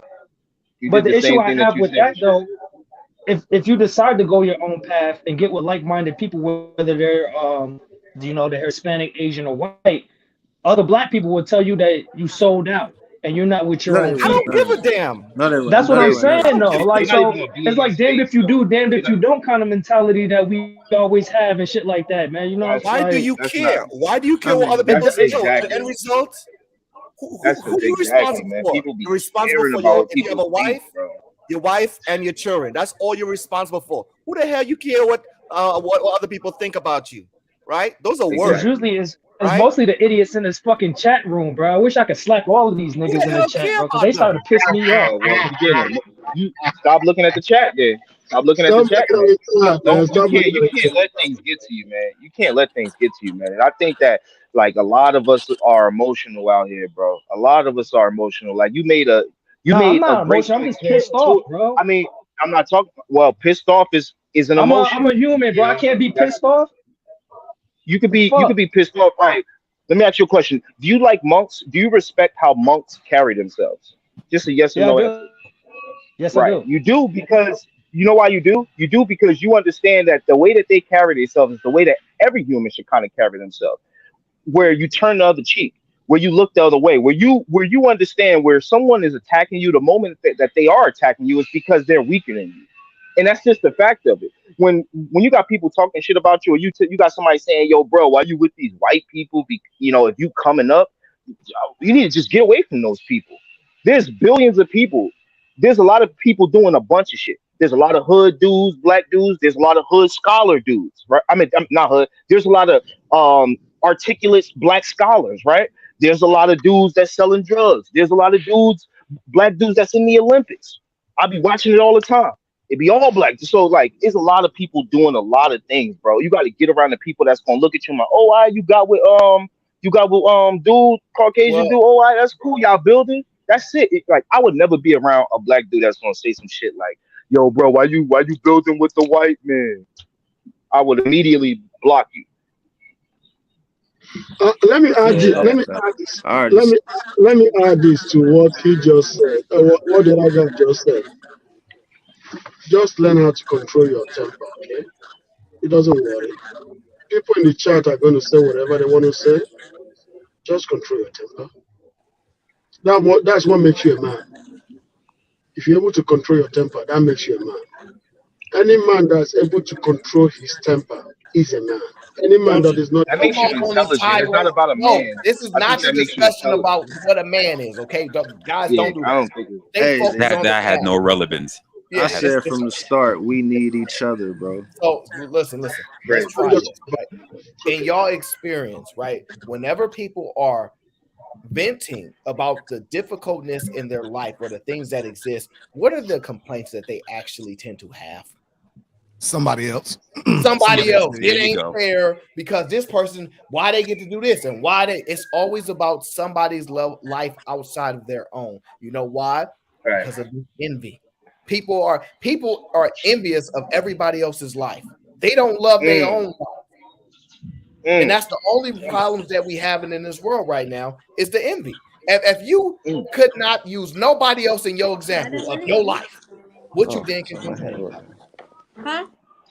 Get Honestly, that Aaron, like button. Aaron cooking right now. I heard a lot of excuses. I was kind of moving around my apartment, but I was hearing a lot of different excuses about all the things that happen when it comes to immigrants and how they come here for a better opportunity, as if somehow they were living a great life prior to coming here. They came here in order to build an opportunity. I heard about community. I heard about working too hard because they're willing to work at the bottom. And you make a great point that you do have a lot of like that don't want to work at the bottom. But then we have to go back to the common saying that you have to work smarter, not harder. And one of the first things about working smarter is it's called collaboration. All those other all those other groups that you keep talking about, the Asians, the Indians, even if you want to talk about the small hats, whatever, they all work together. It didn't matter if they didn't know each other. They didn't all have to be family. They all crammed under one roof. They all built up the blocks. They all bought up neighborhoods next to them. When they started the business, hey, you're a carpenter, I'm an electrician, you're a plumber, like, and they got it together. The first and foremost thing was cooperation. And that's one of the biggest things that we have in our community. That's a problem. It's cooperation. It's the idea that, can we just get over the fact of where you came from, what part of the block you came from, what part of the state you came from, what hood, what sect you rap, and how about the fact that, yo, Lee, you black, I'm black, you got your paper, I got my paper. You want to buy up this neighborhood? First and foremost, I'm not trying to worry about what you used to do and whoever used to do way back when. It's, do you have the characteristics to say that I can work with you? There's a level of confusion that needs to be cleared up here. Timeout says, say it again, Ikane, Brick Squad. And Will said, if you go to Mexico with 100 bands, you be living like a king. Aaron, please tell her what we was. We was gangs. We was all gangs. All of us. She was gangs. But that's not what the problem is. So, Wrestle, what you're describing, the issues that exist are twofold, right? Mm-hmm. One, people don't randomly meet people and go, just because we look alike, we'll do business. What happens is they meet them at university, they build some type of rapport, and they go, we can go to business together. I.e., if you read people's biographies about how they started businesses, things like that, or they are introduced between families. My family knows this person, this person. So it's not like a black person can just walk up to a random black person and have a level of trust. It won't exist. Correct. And so that's what the problem is. People don't know how to build together because they don't know how to build relationships around business. We build relationships around struggle. We build relationships around what is it called? Your trauma, right? This is why the top music that's streaming is trauma music, right? I was broke. I was this. I was that. These guys didn't like me. I was dark skinned. Everything is trauma. Trauma basis relationships was built like. This is the problem. Well, now you're making an argument for using white people as their crutch. Now you're making that argument. How's he making that argument? All that trauma stuff in black communities, all the trauma stuff in black communities come from slavery. All of that shit. Us not being able to, like, think about it. Why are we the only men that can't connect with each other? Because we was the slaves the longest. It was a bunch of different slaves, but we was the slaves the longest, and we still in the state that we all, bro, anybody of color. Meaning that if you was back then and I was back then, they would have grabbed both of us up. That's all I'm saying. Oh, and most of the black people, most of the ones that and I'm not saying shit, I probably wasn't a slave. You probably wasn't either. All I'm saying is there is a bunch of us out there that are. And it seems like when we're trying to like change society, we're trying to go and change them. They have been traumatized, bro. Like that music is being pushed because the money's pushing it. The powers that be that push it, and the powers that be have always wanted black men to look a certain way. And that's out there. I don't play victim. I never see. All right. So here's the problem, right? We love he'll get to the excuse making now. Sellouts, right? So you tell me where these other communities having their people sell them out because for the dollar. Because y'all keep making it seem like they don't either don't exist or we just the only ones that's selling out our people. It's because you don't have to rap about what you're rapping about. You don't have to discuss about what they but Aaron, if I put you in enough, but look, Aaron, there are black. Do you understand that there are black men, black women that are in enough poverty that they will sell out? We can't expect every black person who went through the slavery and they in this country, they went through Jim Crow to then not sell out. Like when they was making jazz, I accept that, but here's the point. There are Asian gangs, correct? Yeah, but they're not in America like that, and they ain't banging. Yes, they are, bro. Yes, they are. Yes, they are. No, they're not. They ain't catching bodies like we catching bodies. So wait, That's very one-sided. Hold on. No, they're not. There are tons. Listen. There are tons of Asian. That's crazy. Calm They're down, not in calm down, America y'all. like that, There bro. are tons of Asian gangs, Lee, but I've made one example that nobody has been able to debunk. I've never seen an Indian gang. Maybe in California is tons of Asian gangs. No, bro, you're Okay, what's your point? fine. What's your Hey, point? who background is that? Nice. you're misinformed. You never seen Asian an gangs Indian don't gang. What's your operate like the Asian gangs All don't right, operate whatever. like the typical gang, but they are here, bro. I know they here, but Okay, you said if you say that they out here doing things together and not committing violence, I don't. In society, that's not a gang. A gang is the ones that's out here committing the violence on top of it. Like if anything, so cops a gang. Cops a gang. Diesel, go ahead and say it live. No, Are cops a no, gang, Diesel? no. Oh, okay. So cops hell ain't a gang. yeah. All right. Yes, they is, bro. Like, come on, bro. Cops not a gang though. Yes, they is, nigga. You guys are getting too far off. You ran right into that. That's a pointless conversation. It's not. How Yeah, you ran into It's that. not. You knew it was going to be opposition from that question. It was. I knew it was. I knew it was. But y'all are making your own definition of things that are not true. All right, he said move on, bro. Hey, he said move on, bro. He said move on, bro.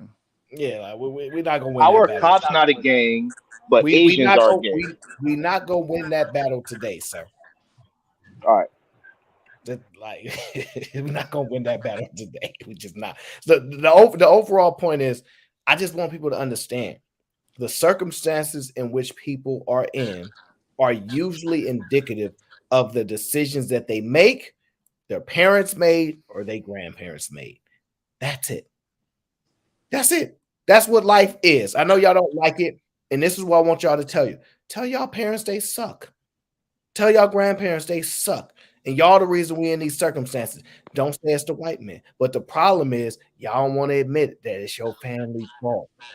Y'all don't want to admit that because it's gonna hurt your heart to tell your mom. Nah, Eric, you wallet. You wallet. You wallet. mean? They Hurt suck. your heart. If I tell them they suck, I gotta also come at the white man too because they strategically put together shit to make sure that black dudes would not get on, dog. Y'all bugging. He telling the truth, bro. Bruh, Like yo, buying Aaron, houses. Aaron, All I Aaron, have back to in the hear from day, somebody is yo, what Aaron, somebody what else you saying claimed they right now, done, why back they in the haven't day, come up. they would have had you hold the tree. They'd have whooped you to submission. You don't think that Again, right that there time has machine any is just lasting effect ridiculous. on, bro? All right, bro. Y'all think y'all know it. That Y'all time really machine. think We gotta stop. Wow. yo, so why we the That only tether. ones that commit them?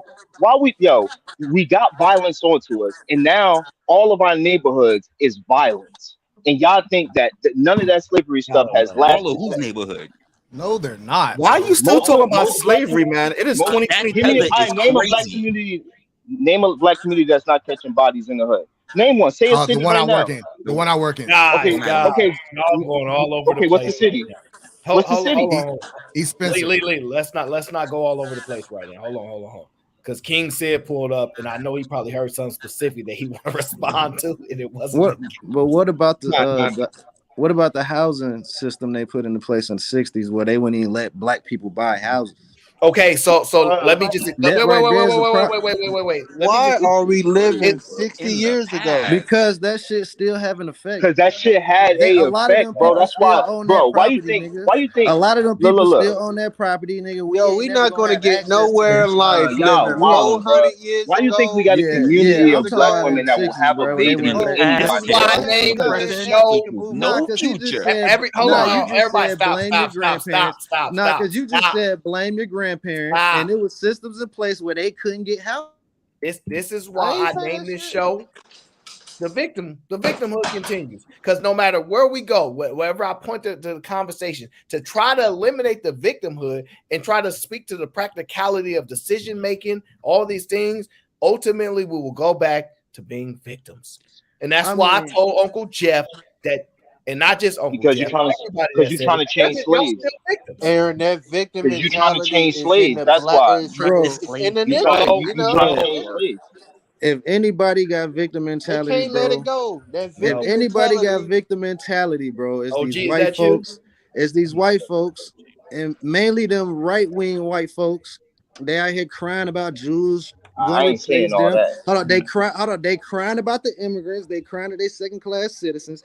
They crying that the government cater to everybody but them. Them niggas acting like victims. Bro, they crying but about here's the thing, they right? crying Wait, about here's everything, the bro. problem, That's why right? they got rid of affirmative action because they felt like hold on, they were Anderson, victims and it here's was the white thing, right? kids that. Hold on. Here's the thing, right?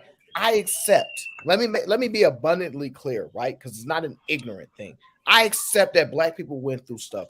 I accept there are ramifications and things that occurred there that still can persist to this day, right? I accept that that could be true, right? Now, the question is, since we know that's true, is there any way to stop it or combat it or no? Because if there's no way to do it, pointless conversations are being had. All I'm But saying is if with there is a way to do it, then the excuses can no longer be used. all I'm No, saying is no, there's no with the way. victim There's no Olympic way to get situation, every bro. Black person on the same page. There's always We going to never be a ever single had every mom. Black person on the same page. Okay, and there's no. That's Okay, supposed to be okay. So all do we have the majority? Do we have 51% on the same page, then, Aaron?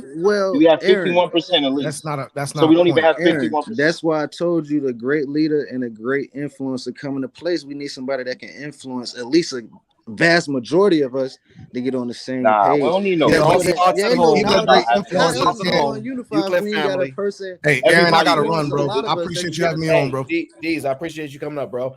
Here's the things, guys, right? Because we can get into that conversation about the influence. Okay, shout out to Chris the Rebel. He says, "Work harder than your excuses. It's a you problem." They're not gonna do that. They're gonna blame the white man. Santa Clara Punjabi Boys is an Indian gang, and I don't know Man, about that. Yeah, I don't know about that.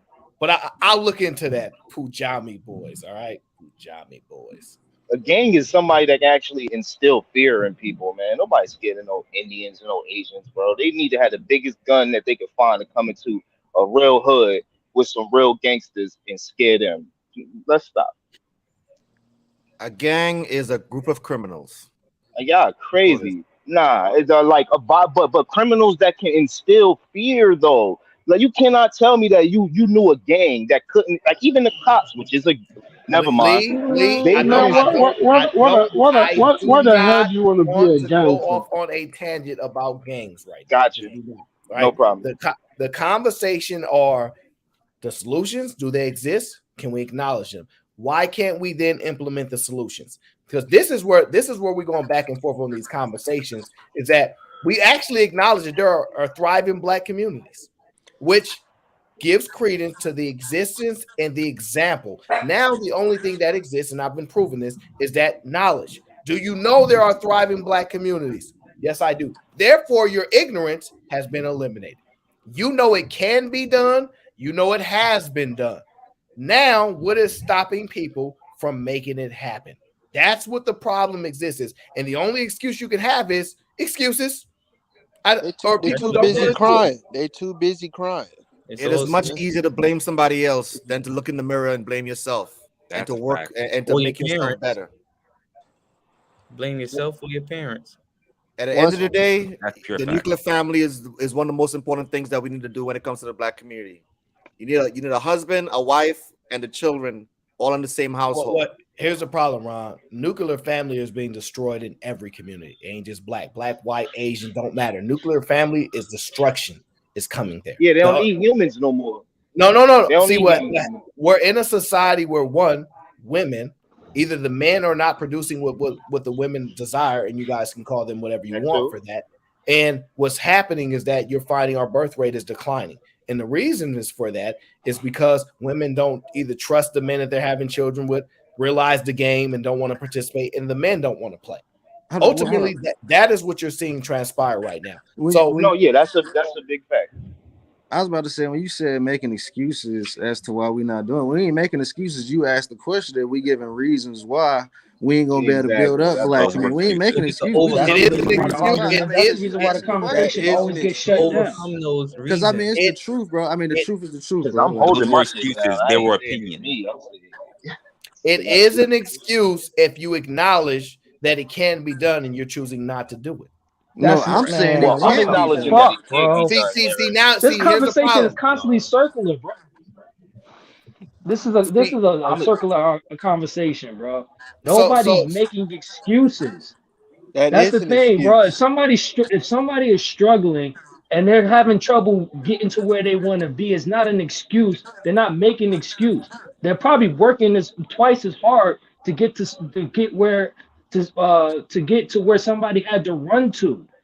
But because they're not where they want to be, it's not an excuse if they're saying that, hey, I'm not where I want to be. at my age. You know what I'm saying? Like I take offense to that because it's like you're questioning my fucking manhood. Well, You first know of what all, I'm saying? When you're telling me that you have a I'm problem for complaining, you have a problem for when you're telling placing a man that he's you have a complaining problem for because he's placing not so where he much wants to be. pride on masculinity. You have that's where you're also where your part of your problem is. You're placing too much of your pride on what you're doing personally as a personal decision for yourself on your own concept of masculinity. That's where you're already dropping the That ball. masculinity First, shit brother. is First, too much. Y'all got too much that's pride and number ego. one. Number two, the fact that you say not where you want to be your age. Guess what? You're not the only person. That's millions of people. Don't need to be black for that. Millions of people every day get up and say, "I'm not where I want to be at my age." Most people. Well, let's talk about the blood. Let's talk about. Let's stay on the dark side. There are Let's stay people. over No, here no, there are because that's people what going we in are. their That's what we 60s are. who still haven't figured out what the hell is it they want to do yet.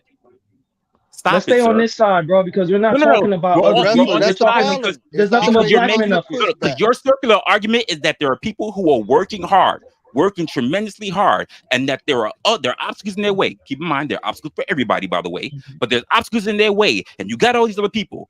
If they're working hard and they're continuously working hard and they've been beating their freaking fist upside the freaking wall, why aren't they doing something different outside of pounding up against that damn wall? If you keep making lefts and wondering why your ass is in a circle, you have to check yourself. Or check your shoes, check the path. Hey, bro, you talking Can like anybody on everybody? this You panel talking create like their own everybody job? can make it, Can bro. anybody on this panel create their own money from no. nowhere? He's Does saying not anybody everybody can make it. anybody on this panel ever gotten a job without the help of anybody without the help of someone else? Yes.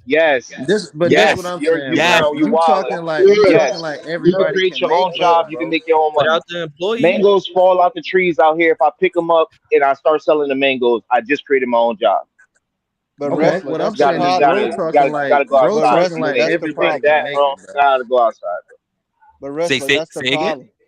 I said that's the problem. Like the positive feedback that you gave, bro, it's just gonna be a constant pushback. They And push they're back. not comprehending. This is what I'm saying, They bro. don't want to hear that they could do something. They don't want to. They don't want to know that they're the problem. They don't want to what acknowledge I'm that saying, bro. that situation is really them. But he's not digesting what you just said. You I completely know. right. I know. But the constant pushback is why the average black person can't get to the next step. Nah, but what I'm saying is logically what we know, the way this system is built, this shit is a pyramid, bro. Everybody can't be at the top. No, my nigga. it's You not making it's not but logically that what you is know. logical, nigga. It's This shit is a logically what you pyramid, my nigga. perceive. This shit is a pyramid. Everybody can't be at the top, my nigga. It's You no, making it's it your seem like everybody can make it to the top of the okay. You motherfucking never food heard me chain, bro. say. Okay, did anyone ever hear anyone on this panel? fact, Did bro. anyone here You on can this say panel what you heard me want, say everybody can make say it? everybody can make Everybody it. can nobody make said it. that. Not everybody's Everybody supposed to can make make it. it. You're supposed to have people This at the shit bottom. is a Somebody has pyramid, to move nigga. the chairs. This shit is a pyramid. Somebody has to pick up. Someone has to move the chairs. Someone has to move ain't the it like boxes. 1% of the people in Okay, this so what's the country majority that of own people at the like? bottom you think gonna Hey, look the like top then? 1%. How much So money they own? who the in this country? majority of What people you percent? think at the bottom what they gonna look like? And this is why I say this is an I can tell impossible you right now. mission. I can tell you right Because you now. just now made my I can tell point. you right now. They're south of the border. Go by numbers. I think there's a miscommunication among South us. of the border, sir. Just made That's it. what all your delivery drivers. That's what all your delivery drivers. That's what all your people that's coming in fresh out can't speak no English and they're building a building. Guys, one moment. I'm trying to not get. Hold on, guys, chill out. I'm trying to get OG on the That's panel. me. OG, That's is me. that you? That's me. That's me. That's Okay, me. there That's you me. go. That's me. That's me. That's me. This is what Yeah, that's me. All right, OG. this is what I'm trying to say. This is what I'm trying to say. All of you are coming from different angle with heading towards the same objective. Not everybody's going to be on the top. Not everybody's going to be in the middle class. I think the argument here is there are certain things that is being done in the society that made the society look bad. You see what I'm saying? And that's the complaint of most of you. I don't think that people that are saying that, oh, the black community should be this or be that, think that everybody will be in the top 1%. No. It's not going to happen in the black community. There's always going to be poor people in the black community. There's always going to be middle class in the black community. There's always going to be rich people in the black community because all fingers are not created equal. But I think the argument is that there is already some people that are putting the black community in the bad light, that we are fighting or hoping that they should either stop or reduce. That's it. I think that's what we pray for because spokespeople for the black community are celebrities and ratchets. That's what we're trying to stop. But not everybody will be rich, not everybody will be in the middle class, and not everybody will be poor. But you're always going to have that pyramid. The pyramid will always exist, no matter what. And the bottom is always going to be greater than the middle. It's always going to be big. But our hope is that the middle class, just like in the white community, will be bigger in the black community. The top will always be 1%, but we want the middle class to be big, just like every other community, and the poor to be small, just like every other community. That's our hope. I had no idea what you just said. Aaron, I tried. Can you hear me? Yes, sir. Because I'm coming through loud and clear. Your mic is a little low for you. Normally, your mic is a little bit louder than that, but I can't hear you. You know I move. You know I move, so I haven't really set up anything. But since you started talking about old people, I decided I'll give you a little shout out. Okay. Unlikely. I agree along with him this morning. I don't think me and him ever agree along with anything. I agree along with him this morning. Aaron. What up, OG Speed? What's going on, Unlikely? Your title is what's messing this whole conversation up. Because to understand the title you did, you got to understand the words you used. The words you used was leaders. And the other word you used was influencers. There are two different entities. Correct. Both are needed. I'm going to tell you why. An influencer understand the system that they are in, and they help you to maneuver inside of that system. But you can't deny it is a system. Football has a system. All sports has a system. United States has a system. Church has a system. The way y'all really messed up with when you start talking about the system of white supremacy, y'all always started off with white supremacy. That by itself means nothing. It's a system of white supremacy. That means you can carry it out. A white person can carry it out. Anybody can carry it out. It don't have to always come from white people. It's part of that influencer inside of that system. When you come to talk about leaders, they fight against systems that don't represent their best interests. And this is what throwing y'all off a little bit, because you're trying to put all two together, and they'll never work out together. One is doing one thing and the other is doing something else. Okay. And you use the word victim, and that's a very poor choice of words. I'm going to tell you why. There's a difference in a victim and a survivor. It's like a glass is half filled versus a glass is half empty. One is going down, the other one's going up. They seem like the same thing, but it's not. And this is why these conversations get so, I guess, so circular, and they just keep going around in the circles, because if you want to stay with one point, you're going to have to deal with that one point. I am a prime example as a person could be into leadership, and a prime example of a person who could be a person that a person can look at and say, I want to do it the way he did it. Now I know it can be done. I come from a country town to Hollywood. In less than a month, I'm working in Hollywood when people have been out here for 7, 8 years and couldn't do what I do. So I could be an influencer by the way I move. But when it comes back to my leadership and the people I follow in my leadership, on the other side of that street, I'm fighting against this system that I have not only become part of that system, I can show people how to maneuver inside of that system. But that is survival mode. That's what y'all don't tag. Yeah, that's what y'all don't tag along with the influencers. That's survival mode. At any point, any race, nationality has to have the point of self-preservation. That's number 1 rule. And number 2 rule, they got to have self-determination. They can make for themselves and not depend on another nation to supply the necessities of life. Okay. I understand. I understand you understand when you start talking about some people who made it off the Titanic versus some people who drowned. I understand that argument. But you got to understand that there were some unfair rules why a lot of them people drowned on that Titanic. They were not allowed to get in the boat. Okay. So my question is to you, My question is to you: are you saying that just because a man or woman wants to do something, there cannot be other people out there to stop them from doing it? That's all. That's my question to you. Can anyone stop you from doing from whatever you want to do? Yes.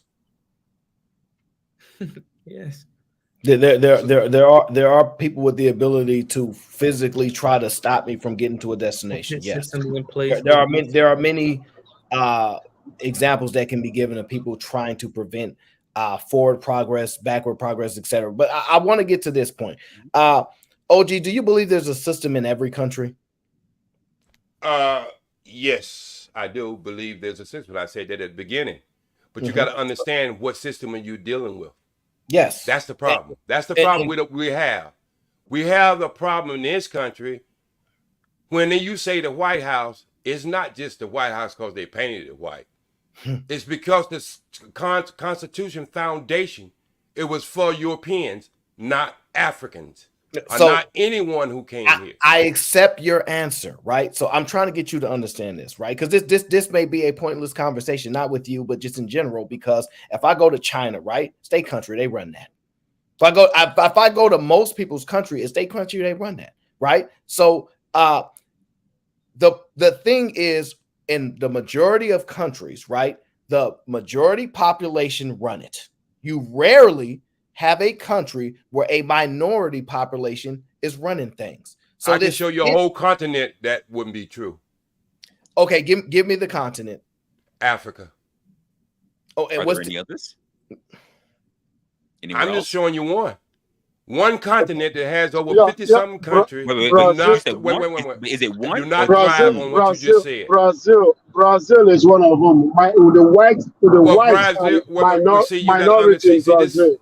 I'm just saying, you got to understand, this is where the problem comes in, to understand what he just said. When you go in an Asian country, there are mostly 98% Asians in that country. And they didn't drag or foreign people into that country to enslave them people, to not recognize the people as human beings. So you're right. You're right. There's other countries do other things, and majority of that country do look at self-preservation, self-determination. But what you don't understand about this country, it was an experiment. It was one of the greatest experiments we were ever done to mankind. That's what is unique. When black people start talking about unique stuff, this is what they're talking about, unique stuff. You had Asian people who were brought here to build the railroad alongside black people. You had over 100 million Indians that was killed who owned this land. Then you had, some say, up to 50 million that were brought here to till the soil. When everybody else was drinking, when everybody else was drinking lemonade on the front porch and saying, when you die and go to heaven, that's when you have your heaven. But they was having their heaven here. So we have unique circumstances. And that's what I'm saying. If you take that out of the argument, everything that y'all said on this panel was true. If you take that out of the argument. I'm not disagreeing. I'm not disagreeing with what you're saying, but can you give me the example, right, of when people have destroyed the system and then they implemented their own system? Okay, I can give you a system, Red China.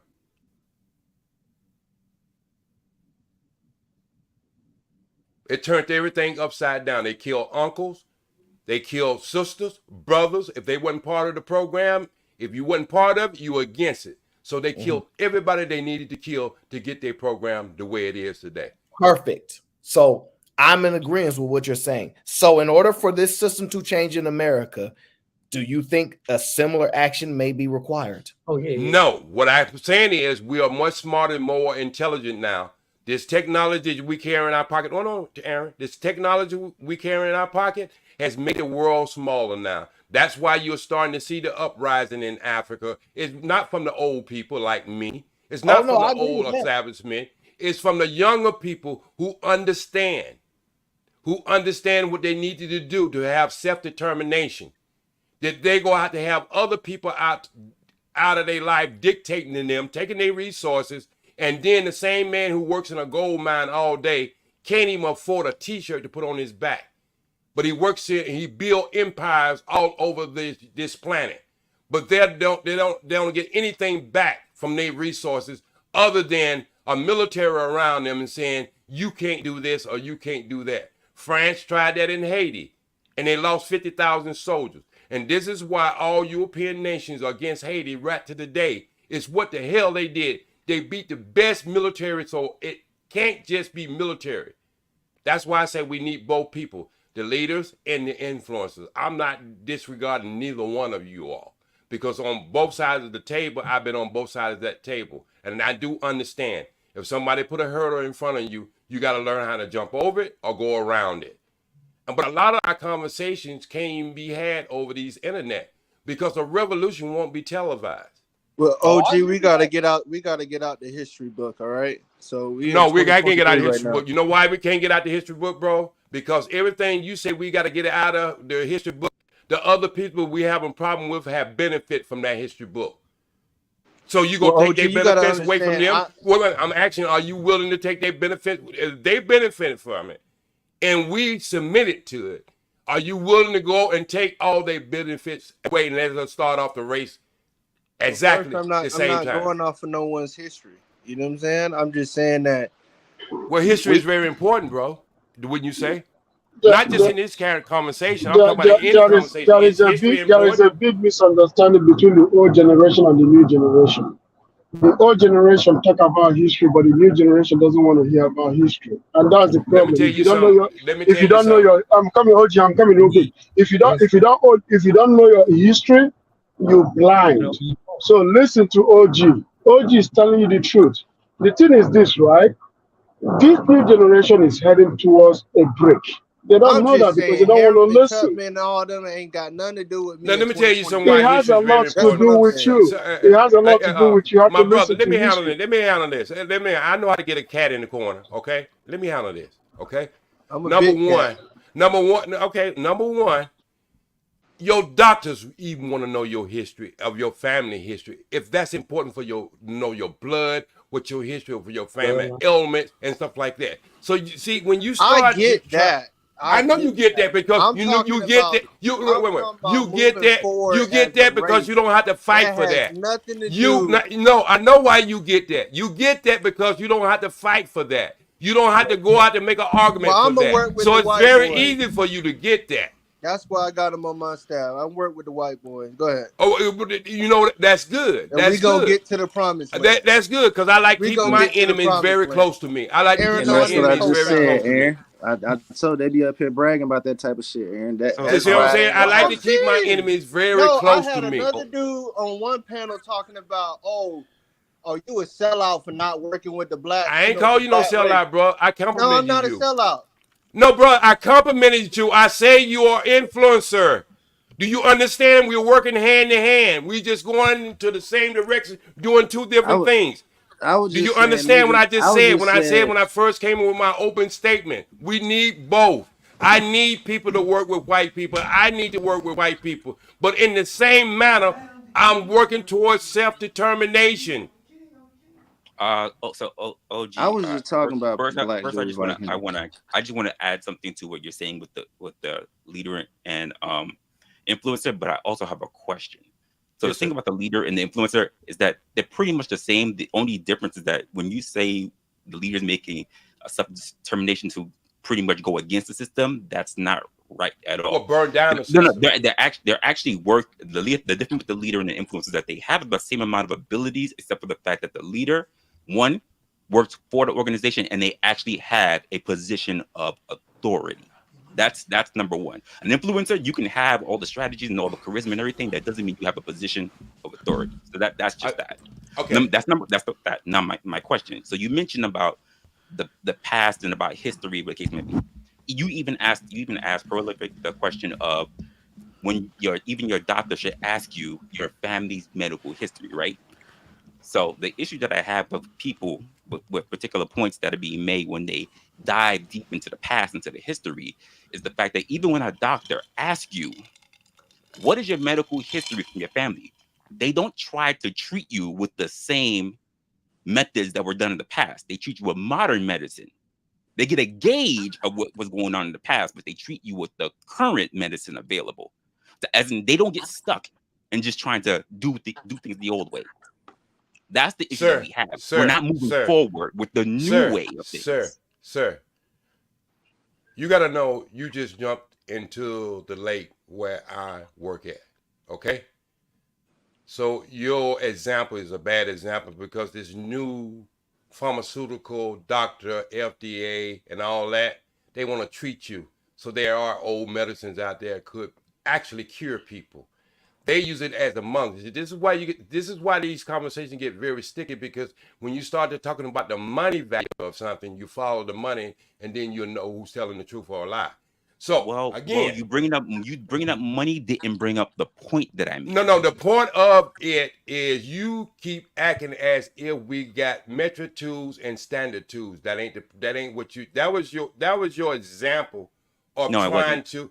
No. I'm saying that's your example because let me tell you something. All this stuff that we have on this earth today, there's people in other countries who don't have as much as medical field that we have, and they wasn't dying from COVID like we were. And the reason why is because medicine that you talking about is synthetic. It's made for a machine. The natural medicine that God put here, and I don't want to get in one of these Bible thumping things, is the medicine that your body needs.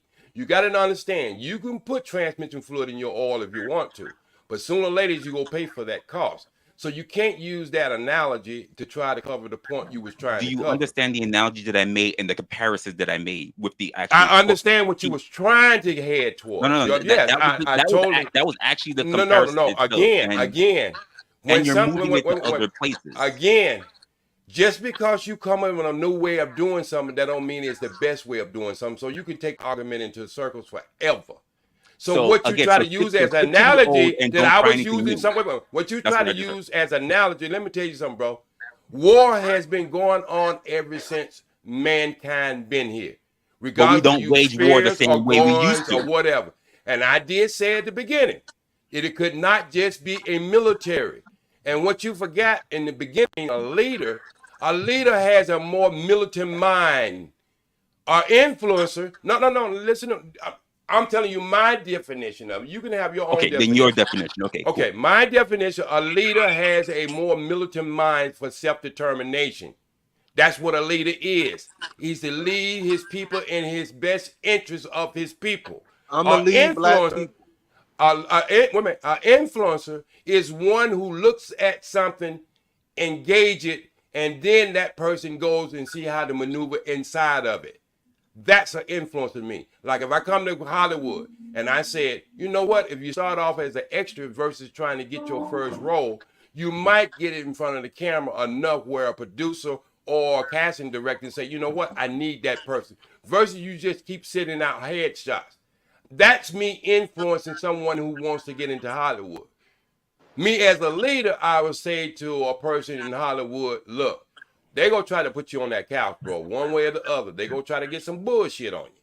And what you got to do, you got to understand the price you want to pay before that camera start rolling. But that person has to be at a level of position of power to, be a leader. I understand what you're saying. That's what people have confidence. They have confidence. That all great leaders have the people that they are leading have confidence in them. Now, anyone can call themselves a leader, and I think this is what throws a lot of these conversations out. Just because a person get out there and got a loud voice, don't make them a leader. They got to have some receipts. I would change. I give you a prime example right now. I would change that. I would change that statement to this. Deion Sanders right now is a prime example of this conversation. Deion Sanders right now is a prime example of this conversation. But he's a great leader and influencer, though. Right. See what I'm saying? He's a prime example. He's breaking down the walls of what's been done before he got there. And he got the people here leading, his teammates, the players, they believe in him. And they're willing to go forward and to break down all these invisible walls y'all say don't even exist anymore. But just sit back and watch it. You can get a real good understanding of what I'm saying just sitting back and watching that. So OG, you mentioned Deion Sanders, right? Prior to him having that position, right? Did he influence people? Yes, he influenced. So he wasn't a leader, right? So He when he wasn't had a a leader position of then. power, He he wasn't a was considered leader a leader, then. right? He But wasn't. again, He was an I influencer. mentioned, sir, I mentioned that both people have the same abilities, but one works for an organization and the other one has one works in the organization and has a position of authority. Both have the same skill sets. Anybody would tell you who's been in the military, a leader's not born. He's one who's Well, just a sir, learning sir, stage. sir, I agree with wrestlers. anyone I can, hope a lot of people disagree with that.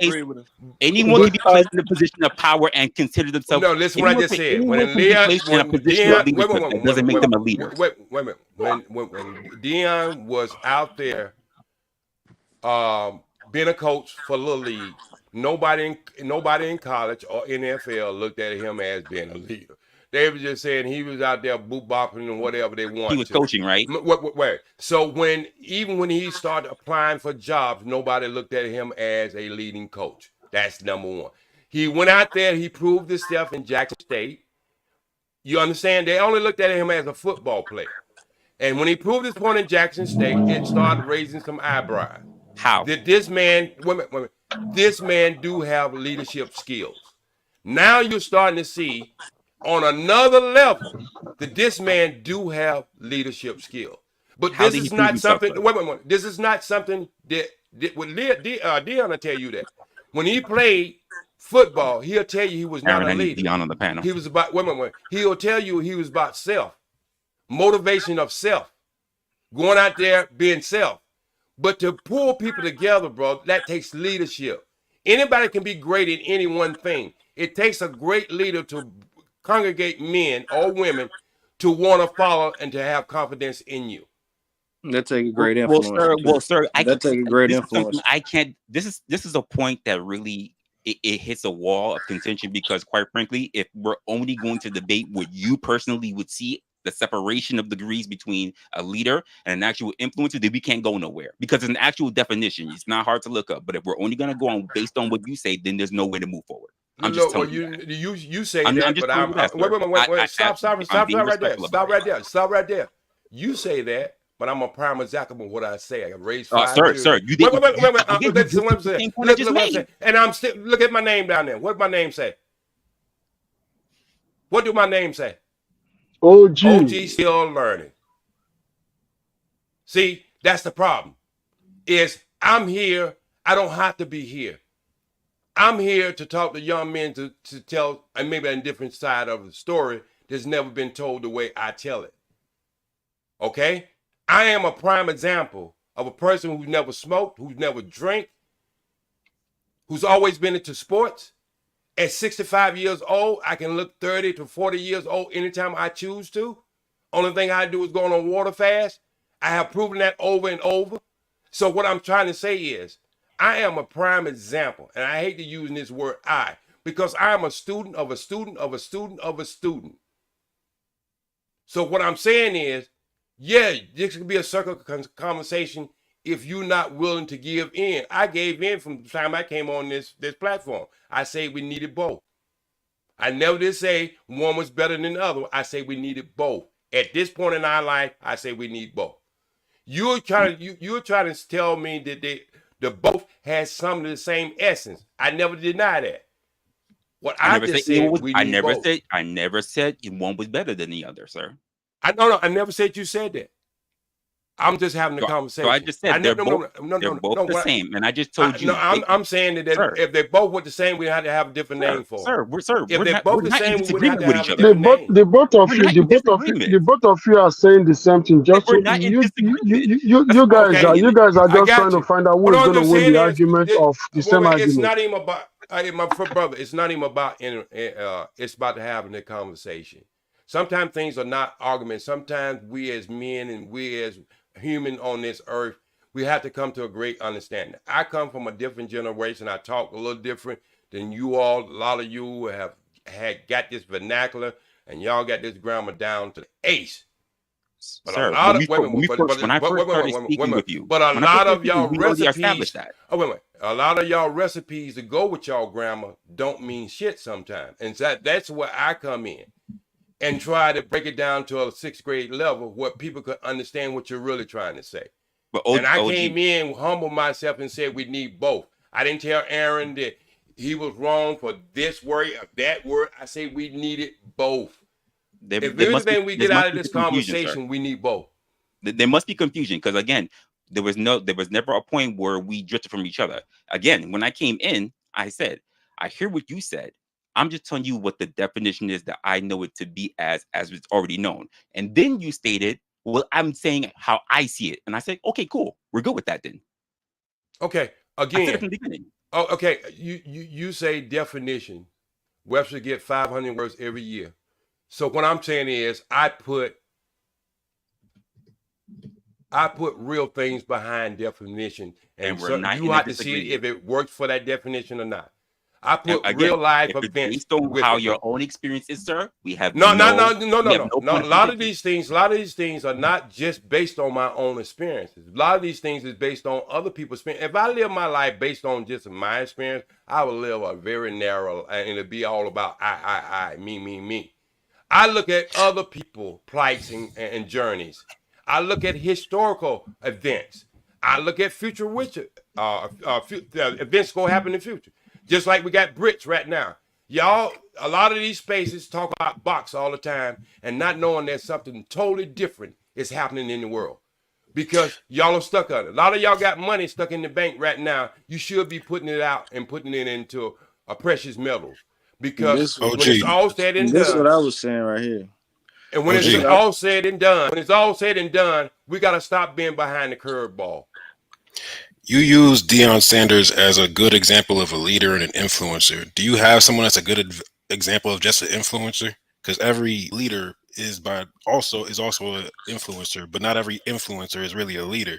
Right. So I don't see how you say we need both. That's what I said. I don't see how you say we need both if both of them are in a leader. Both have the No. Like you saying we just need leaders. No. What's an influencer that's not like you get what I'm asking you? Okay. DJ Academic. I can tell you one right now. Brother Umar. We do not need him. Wait a minute. He's not a leader, but He's he an can influencer. influence. Listen to the man. You He's see an what I'm saying? influencer. He Listen can to the man. influence thought, but he's not a leader. He's right. We don't need him though. But no, Well, we the ain't talking about He personalities mentioning now. these We're not talking about No, personalities. that's Whether what you I'm like trying them to or see. not. Where's the I'm just breaking it down for you. You told me name My one. bad. I just named one. My bad. I was asking to see like if that's why I added the context to see what influencer is as necessary as an actual leader. I would argue Umar's trying to be a leader, but because of his process, because of what he's done, because since I was a kid, he was trying to build a school that didn't come to fruition. I just can't call him a leader, but I can call him an influencer, and that makes and him being an influencer is what makes him useless to me. That's So when you exactly say, what the man is saying. All right, stop. Because y'all, wait, y'all adding too much context. I have to ask this question because y'all, the way y'all keep going about influencer leader, I have to ask this question. When did Nelson Mandela become a leader? Mostly when he went to jail. Nope. Really? That's not true. That was before going to jail. But Nelson Mandela actually They stopped him from his leadership role. What I'm saying is he was coming into himself and they seen it and it was scary. And so he went to jail. Let me tell you something. Wendy was more of a leader than he was on the outside of the jail. Because she made some shit happen. You never heard of like we use the word sellout around here. She used the tie to take care of sellout. She held the ham while he was in jail. So he was coming into his leadership power and they seen it and they stopped it by locking him up. So he never really, by the time he was an old man came out, he was beat down, bro. He was beat down. You can't go through that kind of treatment and not and go in and come out the same man. So you can't be in a solitary confinement for 25 years and come out the same. It's not gonna happen. Even for 5 it ain't years gonna happen. alone, That's why they put him in there. They had to stop him from becoming a leader. So back to that question I believe that Aaron asked was, when did he become a leader? He became a leader before he went to jail. What was his title? Yeah, his title was that it was actually I the said he elder of became a leader ASC. in jail, but he wasn't the same leader that look. His potential leadership before he went to jail was totally different from his leadership when he came out of After jail. the He jail, was a leader that's when he right. came out of jail. That's when What he do you think, became a Aaron? leader. Yeah, think when he about that? came Look, out. what I'm aiming to identify is why wasn't he a leader before he went to jail? Because there was power to be who made sure they didn't want South Africa to be a one vote, one man country. And they know that's what he was headed towards. Okay, so what was his purpose prior to entering prison? His purpose was to have self-determination. Okay, For the Africans. For the best For the interest of Africans. the best interest of South Africans. okay, so that was his purpose, right? Yes. Now, so was he a leader while he was on that purpose? No, what I'm saying is, when he was on his journey, you got to understand. Wait. You got to understand. Through leadership, you have a journey. It's just like a boxer. You can say he has champion potential, and he won a lot of fights, but until you put that belt around him and say he's a champion, he ain't a champion. Same thing. Let's interchange the words. Leader. Until he put that leadership belt around him, they say he's my leader. He's not a leader.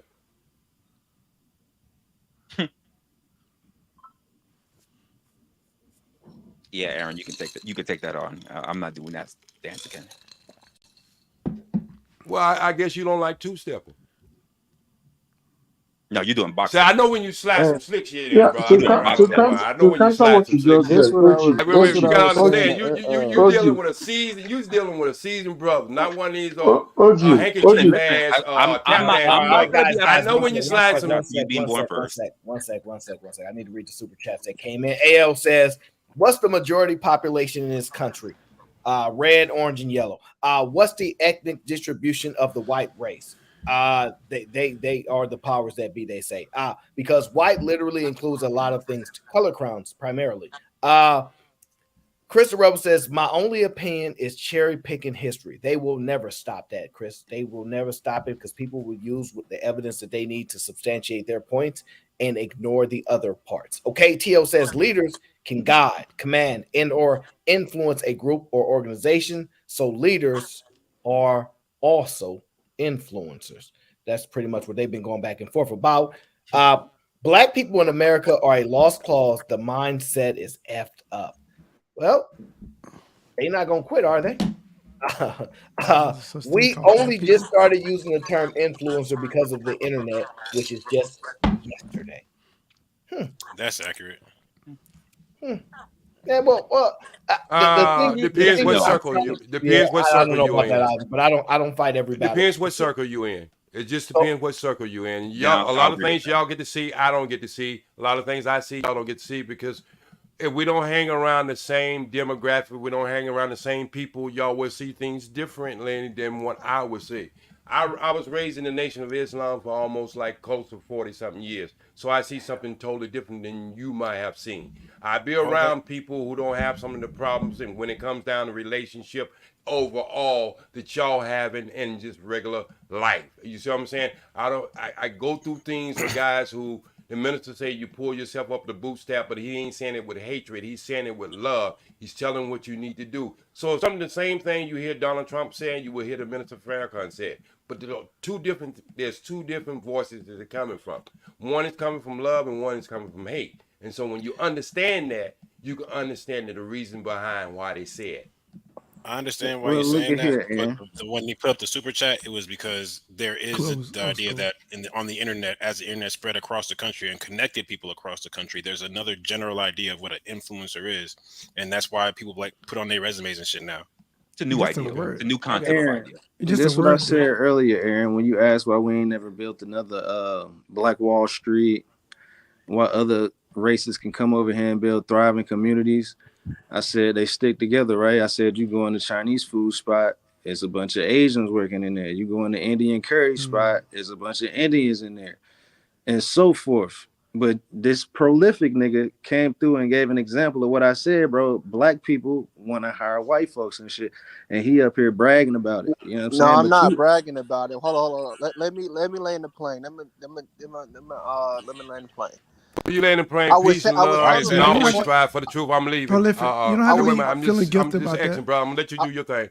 I Look, was hey, it's he coming been ain't from. got to nice. feel Thank you, guilty Aaron, for about Wait, letting me nothing. wait, I know, wait. just Harold. told, OG, take care, dude. I just Appreciate you, asked OG. him Take this care. I Peace was and question, love, bro. and He ain't always got to strive for feel the guilty truth. about nothing. He can do what he do. no. I'm not having pride about it or bragging about it. The reason why I was coming from a point like this. I watch black people. You know what I'm saying? Like we can't get past that one. That's one. Two, it's like I tried to work with black people, and it's like pulling the right black person, somebody like Aaron O, and some of the guys on the panel as well. It's like pulling a needle out of a haystack, right? So I'm not finna, waste. If I'm wasting time trying to find that needle in the haystack, that's not gonna make me, move forward on what I'm doing, right? So it's just like, look, I gotta take the next best thing, right, and go disconnect, then get my, build my company up, and then, reach back. That's where I'm coming from. I'm not discluding. I'm not. How I want to say it. I'm not discrediting black people or just trying to, hey, look, oh, I'm all about the white man, nothing like that. No, I'm just coming from a point I done tried before, many times before I disconnected.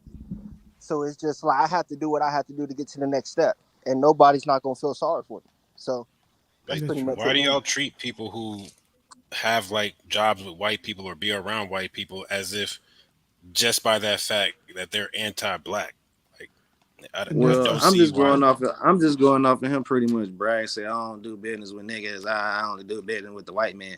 Because I mean, I feel like that go back to my other point. We need each other. I said that off the top. They need us. We need them. I said that out the gate. I said I that, get it. and I also said that it's gonna circle back around to the money. Yeah, I was saying the money don't matter, but it's always it's gonna always circle about back the around to the money. money. I agree That's with you. why y'all ain't trying to do no bad business, because it ain't gonna generate no money. That's why he don't want to waste his time. Because I know a lot of niggas too that got businesses that tried to bring up people from the hood, but they just was lazy, bro. I agree with that. And I said, But I said at the beginning, collaboration. That's the problem. it's all about collaboration. It's funny how they can use our culture and use our people, our workers, to be profit, but we can't do it. If I want the smartest person on my company, I don't care what color or race they is. Period. As long as they can get the job done. Yes. I the I thing hear is you, but this. I don't know any group that doesn't show a preference to their own group. I don't know one. But But you can't show okay. preference to your group if your group is too hard to be coached. No, If that's your not true. group can listen, Guys, not you everybody. guys are misplacing falsities here. So They're not true. everybody that is typically in an employment position hires their people if they're available, if they're ready. Yes. Like if they have a tech company, right, and they run into a bunch of black tech engineers, whatever the case is, they're going to hire them first. So this Exactly. thought that people don't, I don't know who has this audio issue, but can y'all mute in between, because this audio I got is expensive shit, so it crazy. can't be mine. So Preference to their own group. this thought that people don't actually go to their people first is misleading. It's not even true. The only time they go outside of it is when they don't have people to fill that role, or it's a political thing necessary. So uh this thought of selling out stuff is just hilarious to me. The issue is resources and how you redistribute them, not about how you acquire them, right? So if I was to go and make a whole lot of money and then I use those resources and I buy them in the black community, then I make money in the black community and I replace that back in the black community. That is the goal. If I went outside and got a job at Microsoft in the so-called white community, took that money and poured it all in the black community, it wouldn't matter that I work with a bunch of white people. It's about where you're placing, where you're choosing to spend your money. Ultimately, what comes. But the problem that exists is that black people don't have enough black businesses and know how to find these black businesses or believe that they can get the job done. That's all that really comes down to. Because I'm gonna just tell you this: if the black business is better than the other business, typically, and unfortunately, the sad part, it has to be better instead of equal and or even less than, then people would deal with it. But the problem is they're just not better, or and people not willing to take less than. So that's ultimately what it comes down to. You either have to take less in, or they have to be substantially better for you to deal with them. And in most other situations, that may not be the case for other groups. I don't know, because I can't really determine if that's true or not. I can only tell you what other people say is these other groups gonna work with their people only, even if their business is bad. That's just what I hear them say. So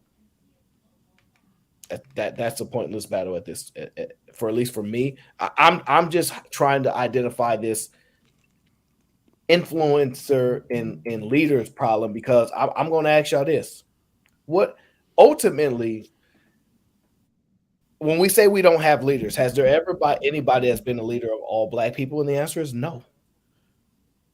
No, we say blanketed statements like Martin Luther King was a leader of who? Well, they ain't gonna be a leader of everybody. They just got to get enough people on board. They ain't never gonna influence. But see, wait. I don't do that. Takes a great I don't do that enough people. What does that mean? I mean, like I said, enough people to make change. Because, like I said, everybody ain't gonna make it. No, that's arbitrary. What does that mean? Are you asking for a number? I'm asking you to tell me, what does enough people mean? I mean, shit, having a lot of numbers, strength in numbers. Is it not strength in numbers? We need a lot of people to do a bunch of different things, bro.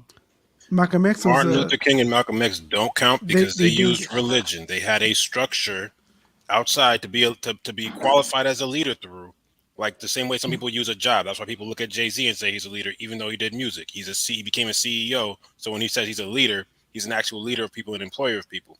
Malcolm X, Martin Luther King were within an organized structure that allowed them to be a leader. So what you're saying is their influence meant what you're saying is religion doesn't count. That they were being held accountable to. The question is this: do black people want an influencer, or do they want a leader? Oh, right now they want an influencer. What we want, we need both. Goddamn, we need a person. But the question about I was about to say, fuck, we need both. So I will say, Aaron, that right now, I don't know why. And I'll give my particular reason for it, and it's going to be short. Black people want an influencer because, quite frankly, our time of having leaders, they were afraid of becoming a leader. It's becoming a martyr. Have we really had leaders? Now, I honestly don't think we've ever actually had leaders in the sense of which they say. What they do is highlight people and give us who they say our leaders were. But most people don't actually look towards these people as leaders. The world is run on influence. The world is run on influencers, and somehow we mischaracterize people and give them a leadership role. I don't know why we do that, but ultimately what I've noticed is just pure influence. This is why they are looking for influencers. Are you an influencer? I will pay you money. They don't want a leader. Why ain't nobody purchasing leaders? Why ain't nobody saying, hey, are you a leader? I'll give you $10,000. They're specifically identifying influence. Not sure exactly why, so I'm still looking into it to get some better understanding. Because it's going to come back to the money. World operate.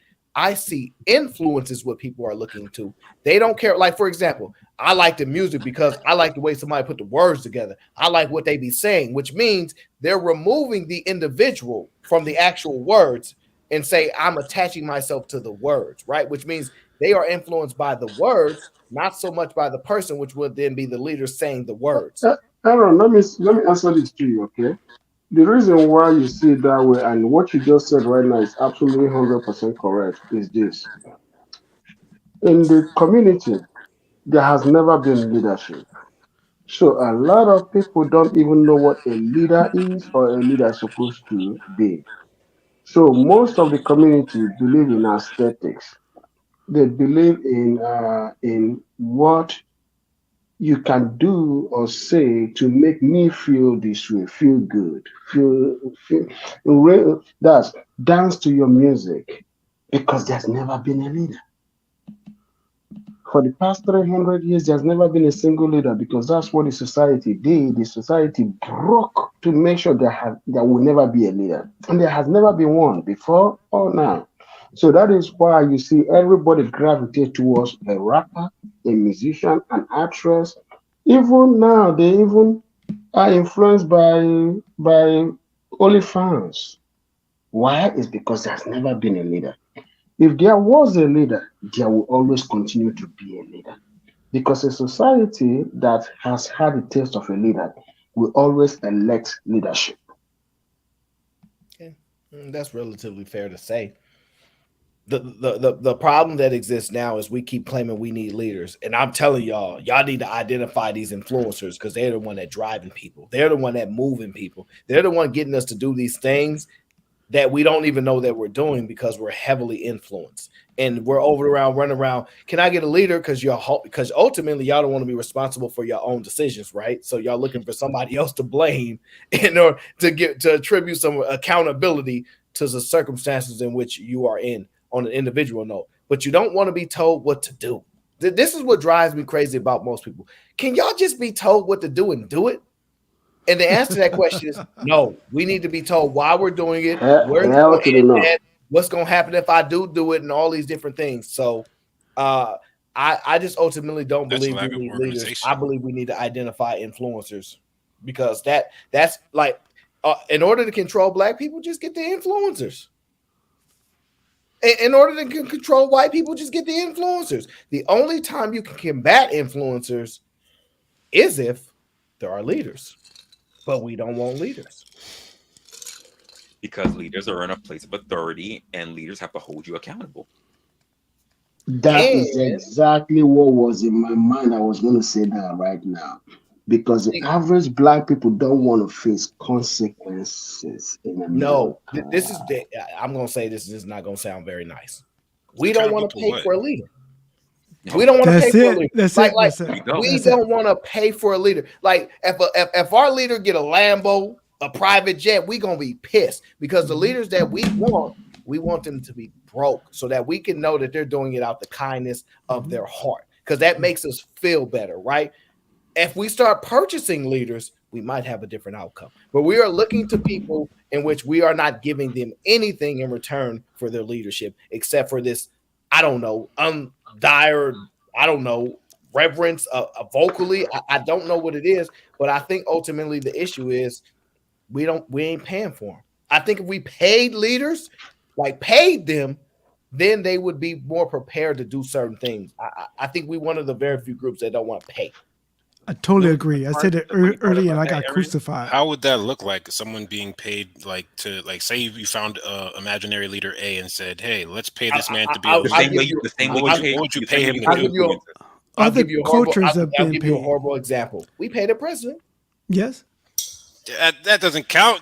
It does count. I got crucified earlier. I said I'll give you a horrible one. Okay, you're right. That was a horrible. We literally paid them.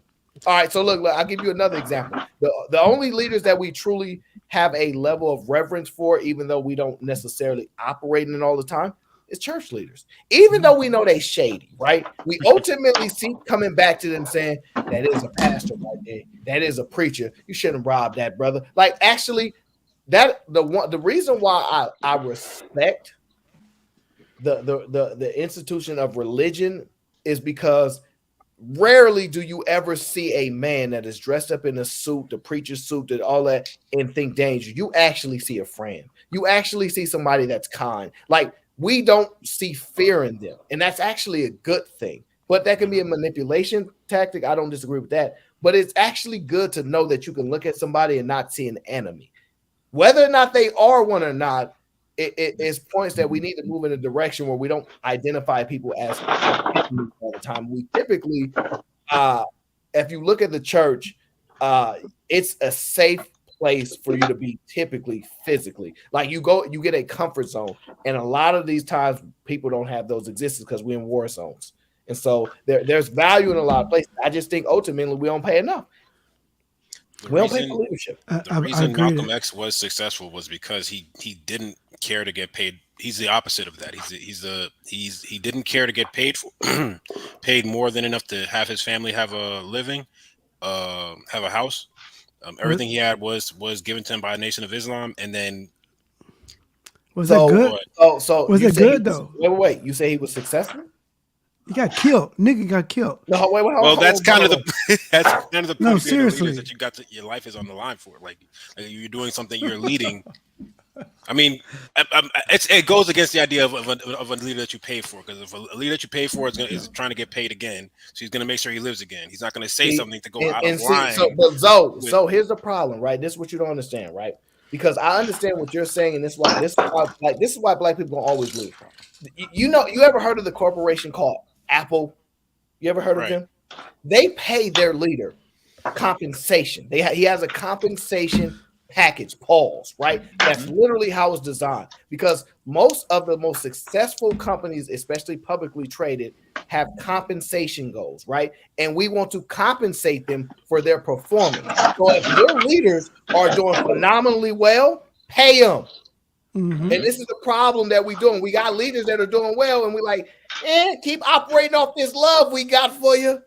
Yeah, but here's the sad part, and here's the part that we don't do talk pay about. Jay-Z. Like there's a whole corporation. Wait, don't talk about Jay-Z. Here's the sad part. But he's the equivalent of Apple. He's not. No, he's not. He's not. You know what I'm saying. Y'all know what I'm saying. Guys, he's not. Here's the sad part that we don't discuss. We actually used to pay our leaders.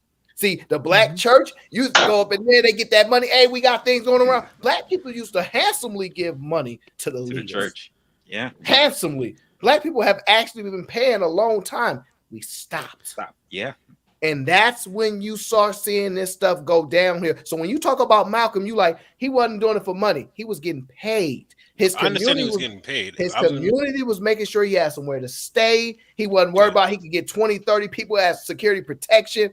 This is the problem. Y'all attach payment to a dollar sign. It's not always that. So the point of it is Malcolm was always getting paid. Martin was always getting paid. They had a level of money that wasn't necessarily cash, but they could go to the people and say, I need this done. All right, Martin, when you need it by 1 p.m., I have it done. So it wasn't necessarily a cash exchange, but it was compensation. Actual resources. Compensation versus payment sounds a lot better. No, because when you say payment, it may be a certain way. That's the problem. When I say the word, you need to understand it means more than that. It's the same thing. Why could you just say compensation? No, because it's the same thing. I said it earlier today. The reason why I got into a beef with Uncle Jeff was because of that. I said, hey, if we get paid, we can put more time into the community. People say, no, you're supposed to do it for free. But I'm going to do it for free. I got to work. I got to feed my family. I can't do it for free. It means I'm going to take me away from my family. Sorry, not family, but away from the community to feed my family. We need a compensation. It sounds evil, but it's not. I understand what Aaron's saying now. I'm just saying that when he used the Apple example twice, both times I'm just like, well, that dude is paid. So then when he goes to Malcolm, I'm just like, well, he wasn't paid like the Apple dude, but Jay-Z is.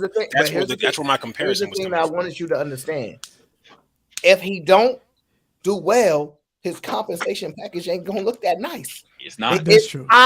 It's literally tied to the success of the enterprise. So that's what I'm trying to explain to you is that if like you said, Malcolm, they was doing so well because they wasn't worried about the next paycheck. However, here's the thing: if every time they doing well, we still paying them, go ahead, get this money. And see, this is the thing: we all need motivation. It may not be cash, brother. It may be something else that motivates in the compensation package. Meals. But once we stop, and we are the very few people, once we stop compensating people for their service to us, and we say, yo, we got love for you, we'll do a little dance for you, that's when it went all downhill. We got to pay, bro. We got to get back to paying and stop this whole thing. Do it because I look at you and we love you. Because we the only one asking people to look at us and love us and just do it. These other groups ain't no money. What do you need? You need us to build you something? You need us to house you for free? Like they're doing it. And that's the sad part because nobody want to die for free. It's 100% true. So it's 100% true. Other people got lobbyists, paid salesperson to sell their agenda. So it's a real thing. It's a real thing. When I volunteer in other communities, they pay me. I'm not asking for the money. It's just a lunch or fucking thank you. Or we put a penny together. And that's all we have is $20. Feel like y'all beating a dead horse. No. We're not. What we're saying is, in reality, if I spend my time, if I get paid money for my time. No, think about it. If I get paid money for my time, if I get paid $0 for this time, which one I'm going to choose? I got kids to fucking feed. You telling me I was to get nothing, lose everything, or get paid to keep everything? That's what I'm saying. Sorry, podcast. I'm a conservative douchebag. I know you don't like it, but Nah, listen, I like you though. It's all good, man. I ain't tripping. I just thrown a different angle, and then people doesn't like a different angle, so they get attacked.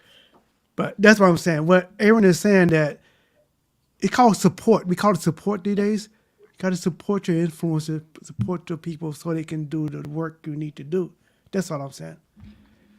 It sounds bad, but nope. Other people doing it. Don't sound Been bad to doing me. it for a while. We just know the spike now because of social media. But to be honest with you, there have been people who wrote books. They've been motivational speakers. Like they are influencers. And name any major point. Go ahead. No, I was just asking what's the major point. The major point is for them to have energy to write the books, to write, to be influenced, to travel and feed themselves, to tell podcasts, hey, why not to be a conservative douchebag? But if they don't have no money to do that, they can't spread the word. They be starving. That's not the example you want to give. The example Okay, sorry. No. The example that you want to give. Aaron Paramissions.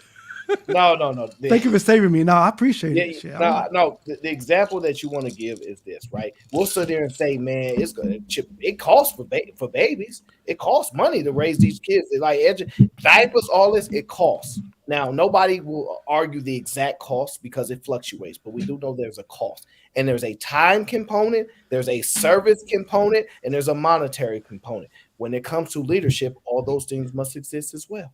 You must go and serve your time to this person, pay them in time, okay? But time ain't gonna just be enough, right? You're gonna have to serve them in some capacity, and you're gonna have to pay them in some capacity. I don't know how much money, I don't know how much time, I don't know how much serving you have to do, but those components must exist. And that's the thing. We've been telling people, hey, just go ahead and lead, and we believe in you, but we not operating and giving them the rest of the tools to be successful. Because when we did say, when we had leaders, we was doing well, those leaders were being compensated. That's just the truth. When you say we're not giving them the tools to be successful at what? Leading the so-called people, right? So for example, right? What's the better example to give you? So, right, we want leaders to basically do the things that we don't want to do, right? We want them to, all right, right now there's a risk their lives. No, there's a protest going on, right? Give you an example. Let's just say a GM, right? GM for whatever the case is, right? They have leadership in place. That leader that is in position to fight against the corporation for them is incentivized. He's literally paid to do the profession, right? But he represents the union. The union goes and they pay them dues. They have conversations. They have different people that's on the board, et cetera, and they go, hey, we the people, we want to go on strike. Go ahead and make that happen. He goes, all right, if y'all want me to go on strike, this is what I need from y'all. They go, all right, we give it to y'all. We give it to you. Then he's able to execute on that leadership position. He'll go back to them and say, we ain't doing it. My people said this, or it ain't gonna happen. And now they got to negotiate with the leader, and that's how it works. So ultimately, and it's not the ideal example. I'm just trying to give an example that everybody can understand. He would not be able to do any of those things if the people were not giving him what he needs to lead. And it's complicated. I know we think that leaders just lead and nothing else have to happen. They just born with just their leaders and don't necessarily work like that. You might have natural born leadership characteristics like charisma that actually take a part in diction and things like that. But there are other components that go into the play. And so ultimately we just don't have the leaders that we do have that we can identify, right? I will use one that people will agree that as a leader is Farrakhan, right? He's heavily compensated. You couldn't touch that man if you wanted to. You couldn't breathe on him if you wanted to. Man, if you even scream his name, you get tackled from 20 miles away. They don't play about him. And he's good. He's taken care of. And he's able to lead his people accordingly. So, like, I think that people don't realize that's what needs to be done if they want similar outcomes of the people that they're highlighting. What are you saying specifically needs to be done? Joining a religion? No. We got to So, put our money where we talk. We right. talk it, but we got to But put I'm our money saying where. that there's like every single leaders are either pulled into an organization or they create an organization. So what like I think it's too abstract for me when y'all be talking, honestly. Because I'm looking at It's what is an very actual thing simple. that Yeah, you would do? and that What's was an the thing actionable thing? that was the thing I was telling about earlier. We ain't asked you to think, just do. Yeah, And this is the problem with it's this is very. the I'm not problem. good at that. But that's what people And been we doing for know so that, and long. this is why Exactly. this is why I'm Rest, highlighting it. rest, man. We I'm know that unleadable. none of y'all just want to be told what to do and just do. Yeah, Rest, it's very rest, simple. Like you don't understand. Why is we doing this? I don't know. That's just what we got to do. All right. If that ain't happening no more. You know what it is? This is dumb. I'm gonna stop carrying this rock up this mountain because they ain't telling us why we carrying the rock up the mountain. This is what transpiring. It's very I simple. mean, some Podcast is a people good say do it debater. because God told me to. I should pay him to debate for me because he's a good debater. He is a good. So why does he do it for free? That's what I'm saying. And like, if he can debate for me and win my lobby, then I need to pay him. I know he don't want it, but I need the best of the best. Shout out to Omar. He says, "Salam, family. Yes, sir. Aaron, peace to the minister." I'm just trying to get them to understand. So, Go ahead. I'm sorry, bro. yeah. So here's the thing. I don't have a rational argument for what you're saying. So I have to give my opinion on, and I have to address the messenger. This makes me a hypocrite because I just did a show the other day telling people to stop addressing the messenger, right, and listen to the message. But I have to address the messenger on this one, and because the messenger is Aaron O with Riesler in tow, then we understand the message that's really being stated here is that you want leaders to be capitalist douchebags. And we cannot have that. Listen, we damn near need the leaders to be poor. Like, hey, look, because once you get, here's the thing, it's a saying, right? And I'm not gonna get it completely right. But they said something like to the degree of what I think they was using boxers. And they was like, yo, when boxers make a certain amount of money, they stop wanting to get hit. Right? And so take Martin Luther King. Martin Luther King was not a rich man. Yes, he was. He did okay. No. And he was a doctor. You guys just don't understand what y'all Hey, Lamar. y'all know what you're talking about. He was a doctor. Martin Luther King was a very rich man. Yeah. And Malcolm was X a was paid doctor. in other ways. Yeah, Dr. Martin Luther King. I know. He was a doctor of theology or religion, whatever it was. So now tell me what his income was on the He came from a rich family. I'm not making reference to He didn't income. come from a poor family. Hey, that's podcast, I love you. No, I never I'm seen not a making homeless reference leader. to just income. This is the problem that I'm trying to tell you. But I am. That's So, a fact. so when you make that statement, knowing that I am, then you're being disingenuous. No, it's not about disingenuous. It's about me proving a point that black people like yourself can't see beyond what rich is besides the money. He was a Dr. Martin Yeah, but Luther I'm King. specifically speaking about that as it pertains to. And I have not been speaking about that. That's my ultimate point. Okay, cool. But I'm making a point right now, right? And so when the point that I'm making by saying that I believe these leaders damn near need to be poor, right? I'm Okay. speaking Okay. I got you. I apologize. I see what you're trying to say. All right. So ultimately, the reason that I disagree is we're fine if our black leaders are poor, fine, because that's exactly what we want. However, the groups that we are complaining about, which I'm gonna use complaining, that are doing something, we keep saying that they getting money. We keep saying they putting their team on. We keep saying they putting this money together. We keep saying the things that we want to be done, talk about leveling up, money, income, increasing.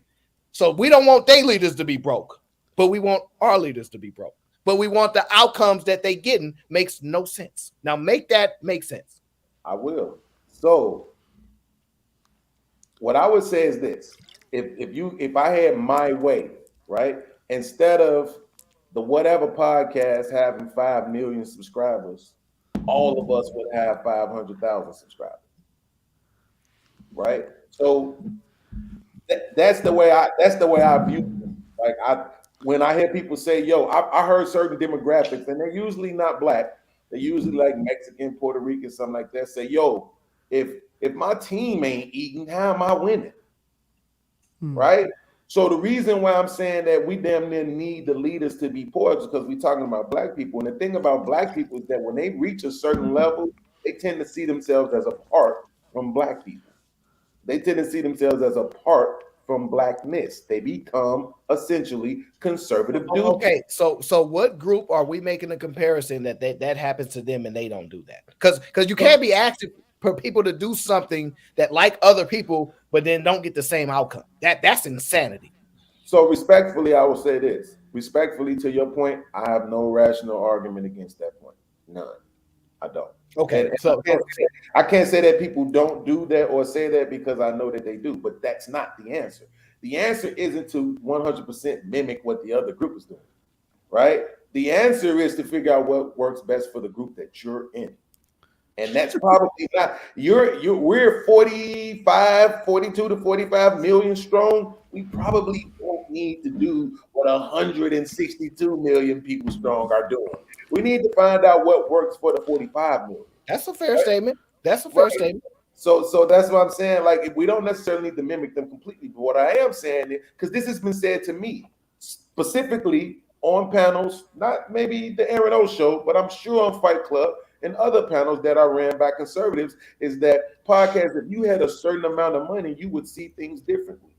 Correct. So in order for a leader to care about his people, he needs to see himself as one of those. You give him a certain amount of money, he will begin to see himself as a part. So that's why I'm arguing that we damn need. But here's the problem. Here's the problem with that thought is because there's truth to what you're saying. The person that is the leader already know he's separate from his people, but he's willing to make the sacrifice. He's willing to make the sacrifice. Like when you walk into a room, you smarter than a lot of these people, but you made a certain effort. These my people though. We gonna talk how we talk. I ain't gotta prove or show you that I know that we not this, because what's more important is that we move and act like it's this. These people are exceptional individuals. Martin Luther King didn't look at his people and go, we about the same. He knew better. He just knew he shouldn't say that out loud. He just knew it wasn't a good idea to operate thinking like that, but he was aware of it. And what we do is we adjust for understanding, right? We adjust for that situation. Like when somebody say you different for a black person, you know what that means. That means you probably conduct yourself a little better, you speak a little better, you do that, but you also know I don't like it. I don't like that you said that, but you don't know, but you can acknowledge that they're not necessarily wrong. And it's uncomfortable. So I agree with you ultimately that you don't want to see past the party where you don't think that those people are your people. 100% agree with that, right? But that's what makes them so great, that they know that it exists, but they just don't operate as so. But they know it. Because the main focus is on the thing, which is one of the things that this is verifiable, right? One of the things that I was asking of from the content creators in this space is to stop focusing on what makes us different, right? The thing about a leader that makes them great is that he's able to focus on what makes us the same. What is it that we unite on? That's not always color either, right? But if we're talking about black leaders, then the key word in that phrase is black, not leader. See, right? I said black people need a leader. I didn't say the leader had to be black. I'm very, very particular when we have these conversations. I don't put black in my title because ultimately I know people will lean on that crutch. I'm saying black people need a leader. Doesn't mean that person got to look like them. So respectfully, I am. I know you are. I disagree, bro. The leader has to look like you, bro. Hold on. A podcast. It was a song called "Love Gonna Get You" about KRS-One. I mean, like whatever you want, they're gonna give it to you. I mean, if you're talented, they're gonna give it to you. They're gonna give you money to get out of the neighborhood. don't give you big tits, big ass to get out of the neighborhood. Whatever you're talented, they're gonna pick you out of that. You're gonna be transplanted out of the neighborhood. Not you, but most people are. So they're gonna sell you. Everybody got a number. For example, I was in Japan one time. I was sitting in the teacher's office. I was like, why in the fuck I'm here in Japan teaching these Japanese kids? I realized, oh, I was talented. So it means that they gave me shit for me to lead the community. I'm not saying it was good or bad. I'm just saying that everybody got something that they want. If you're talented, you'll get plucked out of the black community. So what we're saying is, if we can give our rewards to our leaders to stay in the black community, they would stay. I know it didn't sound good and it's articulated good, but No. You said Aaron, what's the difference between a role model and a what you leader? just said right now has to do If there with was a like a teacher, white not a role model leader. for black people, then I understand what you were saying. But if you're saying it's like a white leader, which has to actually interact with black people, I couldn't see that happening. Yeah, I mean, You get what I'm asking? Especially when you're saying that we're specifically trying to mimic what the other people have. I'm thinking about the Latinos. Their leaders is Latinos. White people leaders is white people. You know, Really? If I don't vote for Biden, I'm not black. Thank you, black leader, for leading me. Wait. What Latino leaders are you talking about? I always forget her name, but it was the chick who started whatever the little thing was. She started for the Hispanics. No, you have to be Latino. You have to be in Latino community to know Latino leaders. Wait, hold on. They have leaders, man. Hold on. I can't hear him. Is you talking about a politician? Talking about a politician? No, she's not a politician. She's the actress chick, though. I'm trying to think. I think she might have been on that. God damn it! That show that used to come on ABC with the Desperate Housewives. Let me look and see. I think that's about AOC. You talking about AOC? You're not talking about AOC. No, he said no politicians. Her name is Eva Longoria. Okay. Oh wow. Yeah. You think she's the leader of Mexicans?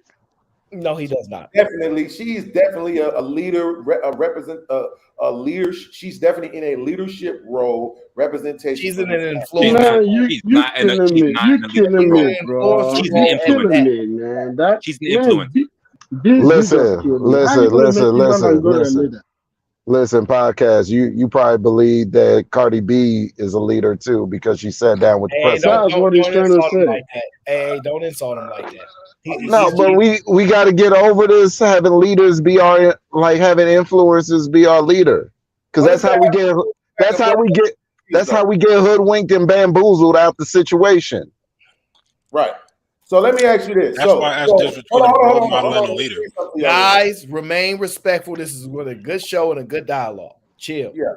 So this is exactly what white people said. White people tell us that black people, black celebrities are our leaders. That's exactly what they do. Let podcast finish his question. Okay. Longoria has been a keen interest in immigration. She accompanied the Border Patrol in Arizona and immersed herself in the issues to understand the Mexican and U.S. points of view. She's described Arizona's 1070 immigration law as unconstitutional. In 2012, Longoria was one of 7 Californians named to the post of co-chair of Barack Obama's re-election campaign. On September 6th, she spoke at a 2012 Democratic National Convention. I'm just gonna say they don't let the average Joe just do this.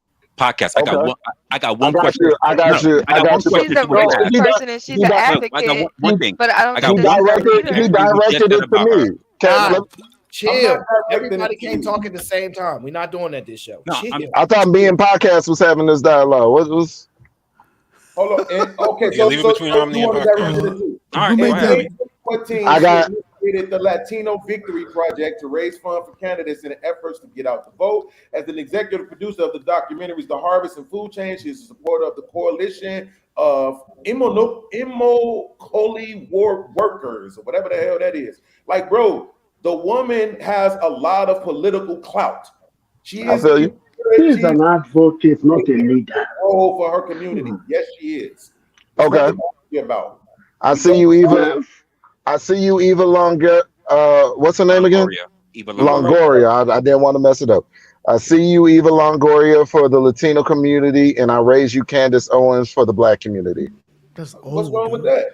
Every Oh, shit is wrong. so Every you shit is is wrong with her. So you're willing to say that Candace Owens is the leader of the Is a black leader. community? you're willing to say that, podcast? I would say Oh, you asking me that? I'll Yeah. answer, but nobody else. Yeah. Yeah. Leaders of the black community don't come I from don't think Connecticut. I don't think that the black Zoe, you're community not is even set that black. way. But that's why that would make that a disingenuous comparison. I I'm would not even a accept leader. that. Why would you said all it takes is political clout and being active in a That's not political what I said. fashion? That's not what I said. He What was just reading off you her all, stats. hold on, That hold is on. what you. That is what you read. Let That's me what you read. Oh, Omni. I'm chill. not exactly Omni. I'm not trying to do this with you. If you want to go there, we can, but I'm not trying to do this. I'm stating this for facts right now. You all said that she wasn't in a leadership position. I gave you evidence that she was.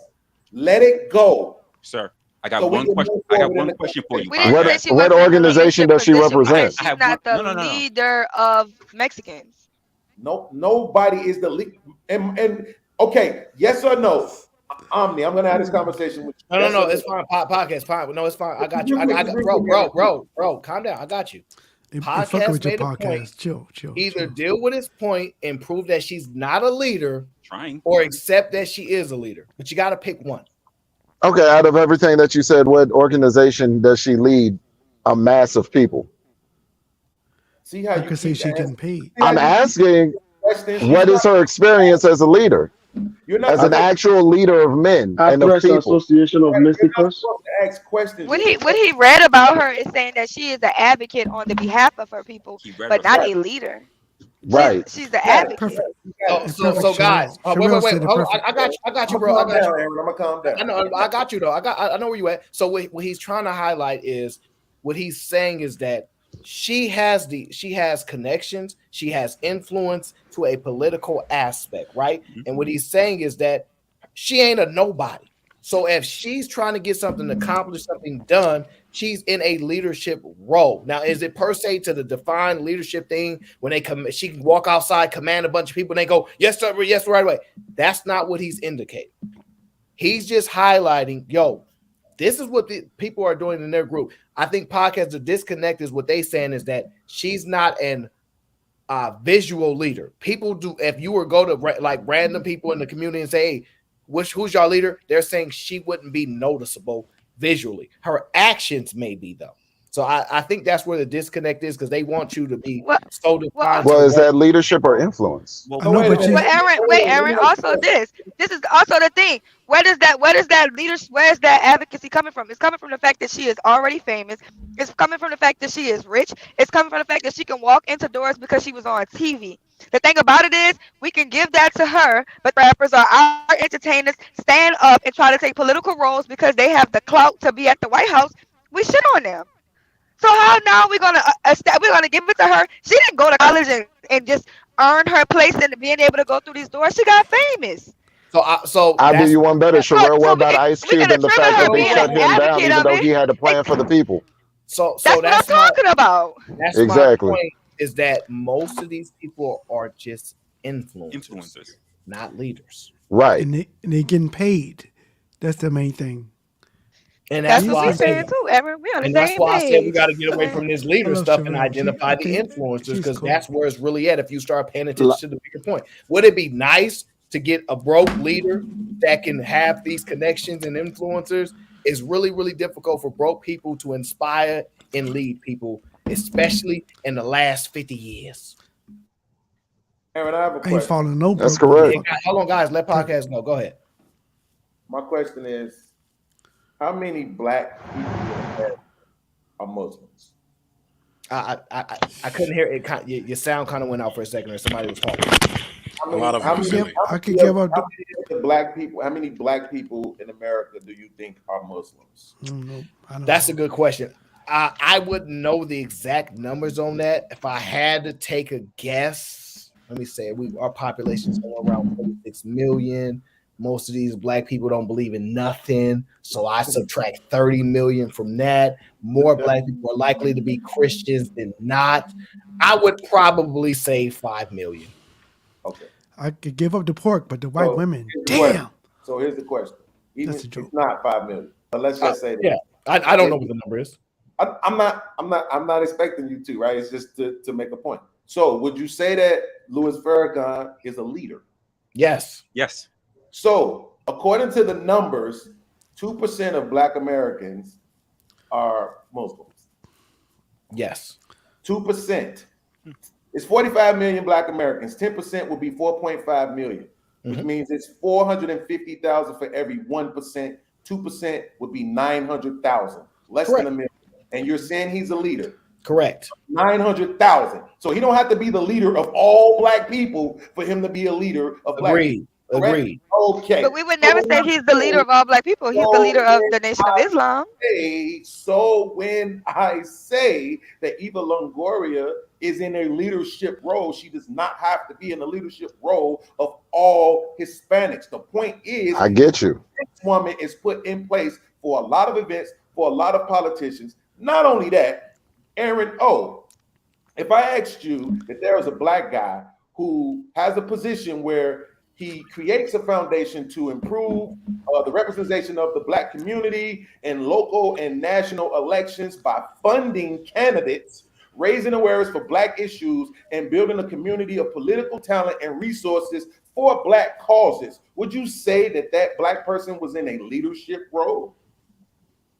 No. That's one smart Negro. No. I wouldn't say that the role part gets complicated because are they a leader or are they in a leadership role? It gets a little complex there, right? So that's why I'm saying leadership role. I hear you. That's why I'm listening actively. So I would say you could argue he's in a leadership role. Yes, that's the exact description of what Eva Longoria does with the Latino Victory Project. Okay, with podcast, I just want to ask you this: what organization does she have backing her? What organization does she have backing her to the same extent that Minister Louis Farrakhan has the Nation of Islam backing him? That's where it gets complicated. Yeah, what's the position? She has her organization backing her. That's a fair enough point for me. See, that's the thing about it. It's her organization. No, you're not getting free out of it. How many people are in that organization? How many people? What's the number? Oh my God, what's that don't matter. Huh? The agenda. Y'all just want to argue any point just to argue. That's a fact. That is a fact. They just want to argue.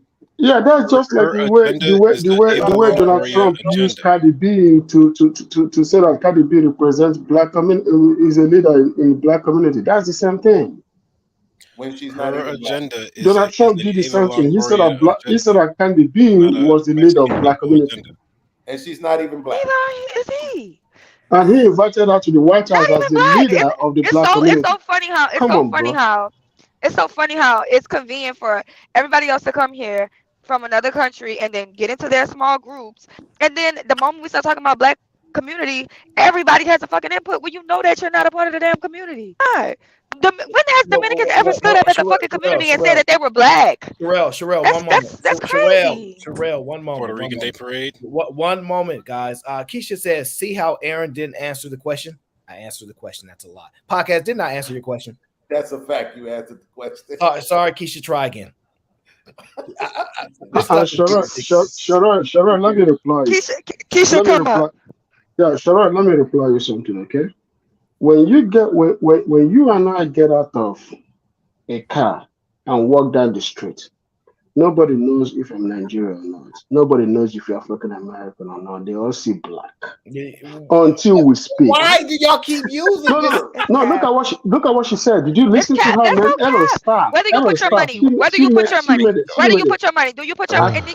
money into the Black community, or do you put your money into the Nigerian community? Every time you come up here, Nigerians try to shit on Black Americans all the time, and all of a sudden you're part of the community. Get out of here. I gotta tell you. Y'all have a classic not gonna win this argument. that is not a part of Give This is the Don't problem, talk. You're not right? gonna win this argument, dude. These people have a classic I'm not gonna even answer her. you can best believe answer, that. but I want to straighten her up. No, because I need to know. My wife is African American, number She's one. not your wife, I didn't see dude. the purpose of the My question. wife is African American, She's not number your one. wife. You're gonna lose this battle, dude. Just give up. Don't even talk. Don't even try. You know what? I'm not even gonna worry about it Don't because even I don't try. have. She doesn't have coverage, so I don't have to. Don't even try. That's good. Don't even try. Congratulations. Black people in America do not have a distinctive cultural identity like other black countries. Let me read the super chat. Mayo Monkey says, to have a leader, you must grant them authority over you. If you cannot accept some loss of autonomy, you will never find a leader. And that's why I'm saying most black people are distrusting. So $5 food stamp. That's it. It's not, I don't think leaders is going to work. It would be nice if they can get one of them Jones, but influencers is where it's at because people need to be indirectly led. They don't need to know, like, because they have this thing with getting sun, right? I deal with this a lot. They're like, oh, you anti-sun, you be getting sun, right? And I'm impenetrable, so it doesn't really affect me at none, right? So it doesn't bother me. But most black people have an issue with being sun. And it may stem back from way back in the day and boy and all that good stuff, right? But I don't have those emotional issues, right? I don't have those mental blocks where I can't bypass those things. But most of us do. And I'm aware of that. We need to be led secretly and indirectly and quietly, and somebody don't need to know that they did it, because once we identify somebody, that's when the trouble happens. Once we go, yeah, that you the leader. Oh, Kanye, Jay, y'all supposed to be our leaders. Why y'all didn't get the NFL contract done? And now the expectations is woo. But when they was just influencing, everything was good. And I don't know what's right or wrong, but I know we having problems with leaders, but none with influencers because they influencing the heck out of people. Well, influencers are not responsible for people. Exactly, because our influencer, what they say, the moment that they do something bad and people try to call them out on it, what do they say? I'm not your role model. I'm not your kid's role model. They always say that. What would Cardi B say? When Cardi B can go talk to the president, right? The president-elect. Exactly, she can go talk to the president-elect, and when they say your song wet ass pussy shit, little people, oh well, I'm not your kid's role model. I'm not a role model, right? I've been waiting. But they have no problem. Wait. That's a good point, Sherelle. They have no problem. Lamar Black, I'm gonna hurt you, brother. I'm gonna hurt you. I'm gonna mumbling like that. So you have to understand that she has no problem saying she's not the leader, right? But she has no problem meeting with Joe Biden to influence. Got power. And this is why I'm telling you, y'all guys gotta pay attention. The leaders ain't working for us for whatever reason. I don't know. But boy, this influence game is on a whole nother level. And there's go ahead. That's the extent of Cardi B or an influencer, is that their agenda is their agenda. So they can say, because I did this on my own, can't nobody tell me shit. But now that they're in front of a president, they can act on their own best interest and let that tug on the heartstrings of whoever to say, oh, she's doing this for us. But the reality is she's doing it for her, because she looks good off of that. She eats off of that. She's securing her children to go into the future more so. And children like her children, also people who follow her. And then when you have more, I guess, ratchet people coming around, it's like, or more people leaning into their ratchetness instead of their righteousness. You know, they start living a lifestyle that is justified by the fact that she can go meet the president. You know what's so crazy? Because you have people that literally are not leaders, but try to put themselves in a leadership position, because all you have to do is look at Ice Cube and what he tried to do for black people. And what happened? They shit on him. Once he tried to be the face for some leadership, they struck him down. What happened? They went and said, you this, that. Now, when you do things in silence, when you just influence and don't try to lead, is when people start following like the sheep that they are. I'm sorry, it's mean, it ain't nice, but I'm telling you. Ice Cube has to compete with leaders and influencers, so he's like, I don't say he's destined to fail, but he just has more going against him than a political candidate, for example. Are we trying to say that Ice No, Cube it's anybody who's trying to be a leader. No, I think it's a leader podcast. I'm just using him as an example. I think he just talked too slow. That's about it. He's highly intelligent. I'm trolling, Lamar. Wow. I'm trolling. I can't help it. I can't help that one. here's the thing, right? When I ask for the criteria, and let me take it away from this panel. When I ask for the criteria, it's going to get stupid. The conversation is going to go left. Correct. Because people are going to start making up shit and pulling shit out their asses, right? Because nobody has actually sat down and really thought about this except for maybe Aaron. And so that, because he's the one doing the show on it. But nobody really saying, well, okay, you need to have a PhD at least. You need to be at least 6'1". You need to be at least brown skin. Like, nobody's thought about this. The confusion starts right at the point where you try to create a black agenda, because there's no real black agenda. Well, here's the key, right? Podcast, them ain't lames. The guys that got PhD is lame. If you're gonna tell me that Ice Cube is not a leader, right? Nobody on YouTube is. You can't not know. So that's not what they're saying is no podcast. What they're saying is when he was stepping up being the leader, they put stakes in his back. That's what they're trying to show you. Like when somebody step up and try to do this leader thing, they find ways to destroy them. It's ultimately what they're trying to highlight. And it's like when he was just sitting back doing his influence thing, everybody loved Q. That's what they're trying to show you. Yeah, because they rather have an influence than a leader. They don't want to lead Ice Cube, dude. Guys, hold on. I couldn't hear you, podcast. I heard something said, I can rewind it and go listen and find out something to the effect that Ice Cube is not a leader. And I'm saying Ice Cube has I repeat what I said. Way more leadership skills, way more credibility as a leader than most of the niggas who y'all follow and donate all your money to. Okay, so what I said was someone who was trying to do something who wasn't in a leadership position. He wasn't elected. He wasn't put into authority to do this particular thing. He went on his own. For free. And look what happened to them. That's what I said. Yeah, the reason why is because a lot of people don't want a leader. They just want somebody to sit in their side corner. They don't want anybody. They don't want to follow. They don't want to follow anyone. They want to be leadership to themselves and their family. They don't want somebody to say, okay, you know what? Let's do it this way. Let's do it this way. Okay, let's implement this. They don't want to hear that. What they want to hear is people ain't shit.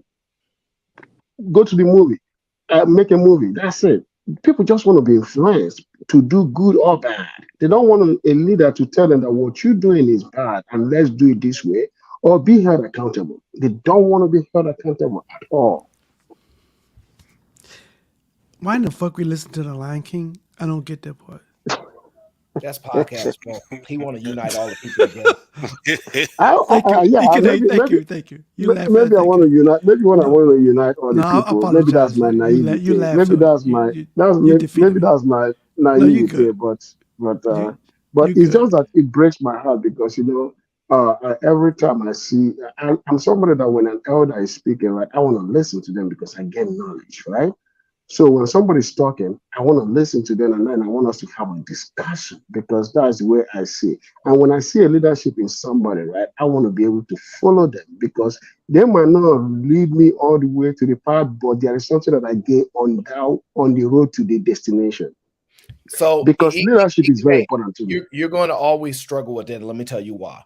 Here's ultimately what needs to be understood. Me and podcast and everybody was, you have to know your audience, bro. See, in order to be an effective leader, you must know your audience. An elder, to be an effective elder, must know their audience. This is why elders are quiet until there's a lot of them are seeked. Hey, OG, I need some guidance. They don't just walk up to the youngsters and go, hey, come on, like let me. It does not work that way. And so when leadership is strong, it's because they know their people. That's when they say, I know my people. They have to actually know their people because otherwise, those people will not respond to you. This is why I can't just walk up to a group of people and say, I'm y'all leader. They're like, who is you? If I don't know them and I'm supposed to come in with a sombrero on and do some dance and then say I'm their leader, and they're like, yes. I know them. I know that's what they respond to. You have to be able to know your people. I know it's funny. But you gotta know. Aaron, you're very correct, but look at it this way, Aaron. Ice Cube has been in this space since the late 80s, right? So he himself, Ice Cube, has been in this space since the late 80s. Yeah, Ice he's Cube has been been in in this. this space since the late 80s. Yes, so he actually believed that he's earned the right to be a leader. That's what he No, you believed. don't No, earn the no, right no, just just because listen. you No, just listen. exist. No. Just listen to me. We're having this conversation, right? Let's have a conversation. So he believed within himself that I've earned the right to be a leader. And he stepped into this spotlight thinking that the people were going to back him, that people were going to be in support. And then guess what happened? They're like, where are you coming from? So he was shocked. Damn, I thought these people are people that I've been singing to all over the world, that these people are supposed to back me up. But they just shit on my face. Correct. Well, how did Ice Cube get there? I don't know. Wait. I'm gonna be honest, right? Earned it. I couldn't understand anything after Ice Cube been around since the 80s. Stop being racist. I'm not. I'm just being honest because I don't want him to think that I'm not responding to what he said. I didn't understand it. But I'm saying this to Aaron's point. Yo, Ice Cube earned the right to be a leader. No. That wasn't my argument. My argument was since he's been around. I said no. You don't just get to be a leader because you exist. That's true. What I said. True. That's the only thing I'm disputing. Ice Cube, but I'm saying specifically earned it, like not just woke up one day and said, "Yeah." Look, I don't have no problem with that. This is what Ikene said, right? I don't have no problem with that. He said was the same thing that I tell you that exists when people make it out the hood. They go back to their people and go, "Guys, look what I figured out." And they go, "Stone him. We ain't doing that, you sellout." What he's saying is Cube was like, yo, I'm about to go do this for my people. I've been holding it down like y'all know me. Y'all know I'm not no sellout. Y'all know I've been holding this down. I'm going to go step for us. Went up there. People said, stone him. And he was like, not me. And that's what he's saying. He basically got stoned by the people. But I think it's bigger than the point that you're making here today. I'm not saying that the point you're making is invalid. I'm saying I think what happened to Ice Cube is bigger than that, right? Because I think you have to, when you say the people who said stoned him, well, there was mostly two demographics: black women and people who were anti-Trump, right? So that's really the context behind the people who had an issue with him. Don't go talk to this dude. Now here's the problem, though. Here's the problem. Not like wait. Here's the problem with that, though. This is important. Who are black people's voting base? Those two groups that you just discussed. Yeah, that's 100% correct. That's right. And people who are anti-Republican. Yes. So that's his people basically throwing the stones in his back, because that's the majority group. That's the influence group. The douchebags that you discussed are the minority group. I'm not saying you're wrong, but I'm saying what can I do about a car that can't be moved? Context matters, though, right? It's because by you saying that right now, then that means the majority of the people who you're even describing who have this issue with leadership would be the women. But the sad note is this. This is the sad note. The sad note is this. I'm just saying, using Ice Cube. Hold on, Ekene, just 1 second.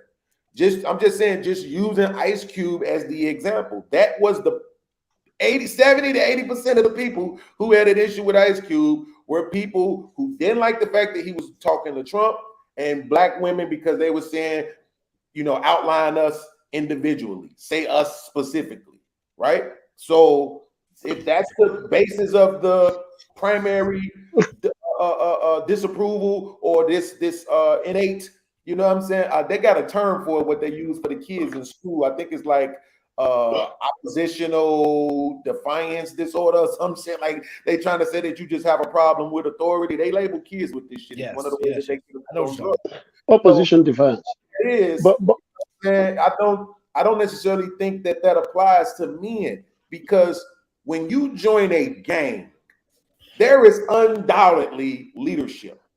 And most men follow the leadership. Okay, Benz, let me say this before it gets out of my mind. Let me say this real quick. Ekene, when you was talking, I didn't say a word, brother. Man, you go forever, bro.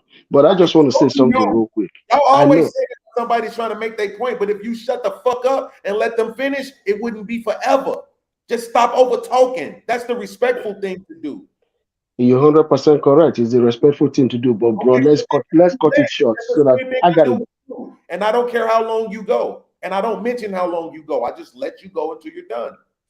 Okay, Benz, continue. After you, I will say something real quick. Just finish up, then I'll say something real quick. Go ahead. But I'm just saying, man, I don't know why y'all think that shit is cute, bro. We grown men. It's not cute. It's just like when I'm talking, people tell me, "Hey, can I just I know I've done too. I'll just stop so that they can get it in." But this is what I'm trying to do. I'm just trying to add something to what you're saying. I'm not trying to cut you off. I'm just want to add something to what you're saying. What I'm trying to add is this: if black women are going to be the one determining leadership in the black community, that's a big problem. You're not talking about black women on this. No. This is what I'm saying. I know why because I brought that up. We brought it Yeah, up. he brought it up. So I'm adding to what he's saying because he said that the black women didn't want him to be leader, and then the Donald Trump, the people that hated Trump didn't want him to be leader. Then I said, if those two groups are the one to determine who is leader in the black community, that's a big problem. So black people have a problem with somebody being their boss. Black people have a problem with getting so-called son. So they do have that actual issue. I understand the gang aspect of it, but when you look at black gangs, they are not very well structured, and they haven't been for a very long time. They used to be. Huh? That was done to gangs. No, that's not a disagreement. Okay. I'm just saying they used to have a very strong hierarchy structure, rules in place and everything, and they didn't play. However, it has shifted vastly, primarily for the black gangs. We understand the other gangs, they hierarchy is more relatively in place. So most guys, they rep they set. They rep they block. They rep they radius. You know what I mean? It's like, and ain't nobody the boss of one another. I ain't got to report to nobody, but we may do business together. You might be the plug guy and like, hey, I need you to do this, that. But it ain't really necessarily a well-known thing that this person is the boss over you. He may have a higher ranking. He may be known for sliding more. He may be the people that they go to when it's time to slide. But a natural just, yeah, I'm him over you, is not something black people do well with accepting. And so that's why I'm saying that it's a difficulty that exists there. And we only can do influencers at this point because we haven't figured out a way to accept it. That's facts. Even if that's true, right? Even if that's true, do you think the reason why black people are in that mindset now matters? Does the reason why? Because if there's evidence to the fact that wasn't always true, I'll answer. I mean, there's a reason why they're that way. Only if it's ignorance. So, for example, I've been preaching this the whole show. If you don't know it any better, then it's an acceptable answer and reason. However, if somebody goes, hey, yeah, this is what people did to us, and you go, yeah, they did that to us, I know they did that to us, and you still let it happen, now you're a victim because you're not unaware of it, you know what occurred, and you know how to combat it, you know what they did to you. You're not ignorant, you're not unaware. So yes, ignorance, acceptable answer. Once you have knowledge, then the fault becomes yours. And that's where we're struggling at because we are saying, go ahead, Sherelle. Okay, and I want to say something to that, right? So my thing is, I know a lot of times we like to go in the past and we like to blame our parents, our ancestors, or anything or whatever, for not doing whatever they needed to do. But they're not the losers. You're the loser because they did their job. Like basically they were born in a time where all they could do was fucking survive and get us here. But all of us here now, we're in the age of information. And even though we're in the age of vast information where we can move and we have way more opportunities than the people in the past, we're not even doing our jobs. So you're the real loser, not your grandpa because he couldn't read or he had people redlining him. You're not being redlined. And you're not even capitalizing on the opportunities that you have in front of you. You're the fucking loser, not your ancestors. And not only do you want to be a loser because you don't want to get the shit done on your own marriage, you want to blame other people. You want to blame your ancestors for being a loser. And that makes you. I agree with Sherelle. I'm not sure because there's a lot of context that exists there. How can we tell? How can a demographic of people who aren't accepting accountability tell somebody else that they need to be accountable? There's no way to do that. Everybody has to be accountable. It don't matter. It don't matter what demographic I come from. I hold myself accountable. I'm speaking as Sherelle.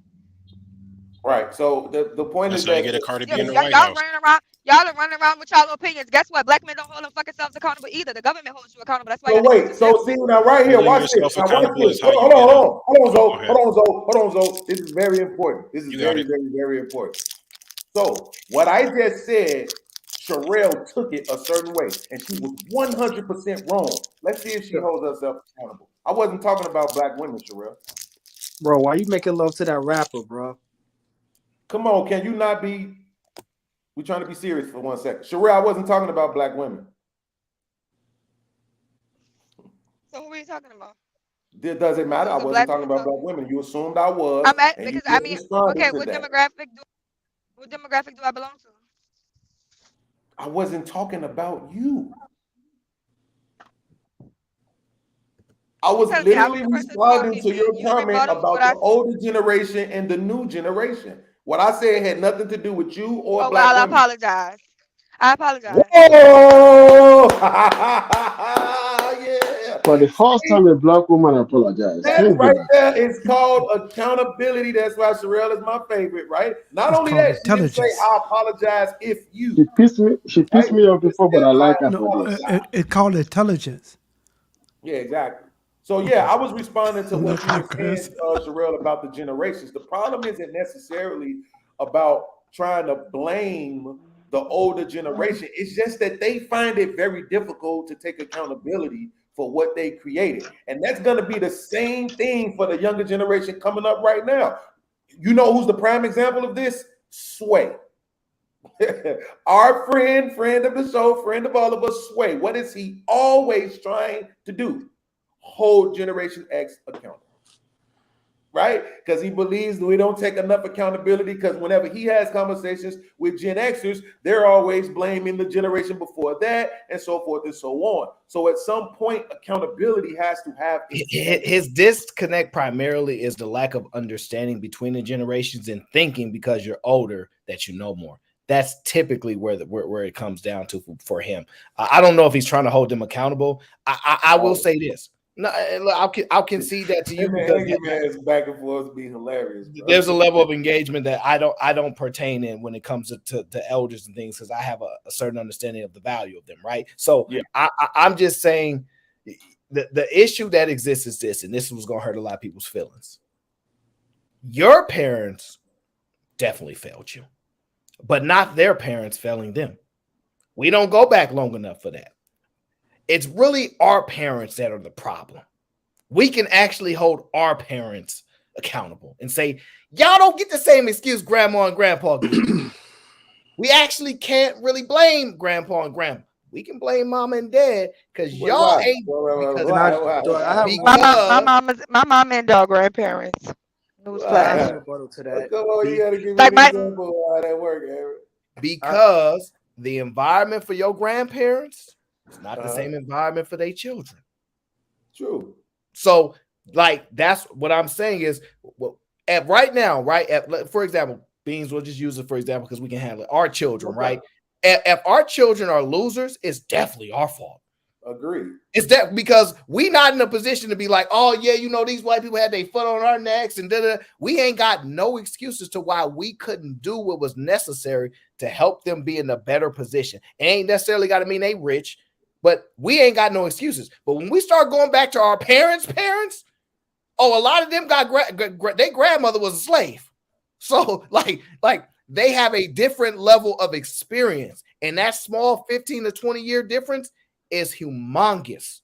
But our 20-year difference between our parents and us is not. Well, I see what you're saying. I can't formulate like some super defense to that. It's actually a great point. But my problem with it is that I go, you know, I like to do the extremes to make my point. My problem is I go straight to the beatings, right? And I'm saying, well, I beat my kids, my mama beat me, her mama beat her, and so forth and so on. So I got to go back to where the beating started at and say, you started this train of beatings, right? And that makes it, especially if that's the thing that impacted me. But you're speaking on a more general level, and that's why I can't really form any like super dope, super thoughtful, rational objection to what you're saying because it makes great sense. Not to mention the fact that I'm also a person who argues to the blackity blacks, stop bringing up slavery. Please, y'all. Leave slavery alone. I get it, and I know we can tie it into some of the behaviors that we see today. But we have 70 to 80 years of stuff that we can talk about. We don't even have to mention slavery. Oh, no, I don't disagree. I don't disagree with it. But here's the thing, right? And this is so unfair, right? Because I think genetics play a heavy influence on people's level of intelligence. If everybody just say my life is my fault, everything will change. If you remove any accountability from anybody else, whether you know it exists or not, right? Just like I tell you, leaders know that they know the difference between them and they people that follow. But once you do that, your life shift. Have you ever met somebody that tell you, oh, all my life is my fault. I don't blame another soul. I'm responsible for my outcomes. It is what it is. Have you ever met somebody like that you could dislike? That you could dislike? No. They don't like me. No. Listen, I don't know anybody that take full responsibility and accountability for their life and our problem. Hold on, can I say something, please? What does it matter? What doesn't matter to you or anybody else on this panel whether another individual takes responsibility for their actions? Because I hear that a lot. You know what I'm saying? It doesn't matter to us. I'll give you an answer. No, nobody says it matters to us. What we're Y'all saying bring is it up a lot though. Like this is not my first time being on on one of these panels, and that's all I hear from y'all is, oh, you're not accepting responsibility or you're blaming other people. You're doing it right now. You're doing it right now. Do you realize that statistics are here for a reason? According to Prudential, 58% of adults still live at home. Now, back during Gen Xers, that was unheard of. You know what I'm saying? Even before that, with the baby boomers, that was unheard of. You know what I'm saying? Like what they have is they have an antediluvian way of thinking, a very medieval way of thinking. And they think, just like you just mentioned, Aaron, that, you know, how they grew up is how we supposed to grow up. You know what I'm saying? No. What they did in the past is what that we supposed to aspire to. You know what I'm saying? They don't understand that. Sir, you left out so much. You left out so much context. That is the difference between Gen X to millennials. You left out so much context as to why millennials were living with their parents. So much context was missing. Well, fill in the gaps. It's irrelevant, right? That's not the point. And then on top of that, at the end of it, at what age should you stop looking at your family and start saying that I need to be responsible for my ish? At what age, sir? At what age of being an adult that you start taking self-accountability, self-responsibility? At what age, sir? Well, after college age, between 24 and 30. Oh, okay. Now I don't want to get into it, but you look like you're fairly into your 20s, sir. So you shouldn't be using anyone else outside of yourself as an excuse, right? I'm not using myself as an excuse because I don't live. Sir, that was a question. I don't live. Ooh, that's unfair. I wanted to say something to him. Listen, this is why I was saying it was irrelevant, right? Because his point was about what he said. We always bring up people taking responsibility. He was doing it. So unfortunately, he was using accountability and responsibility interchangeably. Yep. We don't bring up people taking responsibility. That was right. Right? So that's different because we all want people to take responsibility. Somebody throw a brick through your window, you're going to want them to take account. You're going to want them to take responsibility for it. Right? Sir. Even if they never admitted they did it, you still going to want them to take it. I'm glad you're able to notice the vast difference in that. Oh, yeah, most definitely. Like that's why to me, bro, at this point, it's becoming more and more easy to laugh some things off. I take it personally though because these people look like me, and so I hold them at high esteem. I want them to never be dumbing themselves down, never, have a bad take. But that's unfair for me to ask people. But to his point though, we have an accountability problem in our community. I could argue in the country. Right, in the entire West. I can agree to that, but that's why I spoke to for me, right? If something happens that's bad and I'm involved, it's my fault. Even if I didn't do it, it's my fault. You know why? I find life is so much more empowering when I blame myself for everything. Because once I am to blame, excuses exist nowhere else. I have nowhere else to displace excuses, reasons, this, that. I'm like, it's on me. So now the power is within me to make a change. And the only person that I actually can control is me. See, you're not wrong, right? See, this is what's so awesome about what you're saying. And the reason why I know I'm an asshole is because you're not wrong. It's just the way you say it, right? When you say I'm blaming myself, right? It's like, nah, listen, if me and wrestler are fighting, right, and we fall through the glass of a restaurant, I'm not gonna be like, man, I did that. No, we did that, right? But I can only be accountable for my part in it, and then I have to be responsible for my part. How much is the window? $300. Okay, I got 150. He got 150.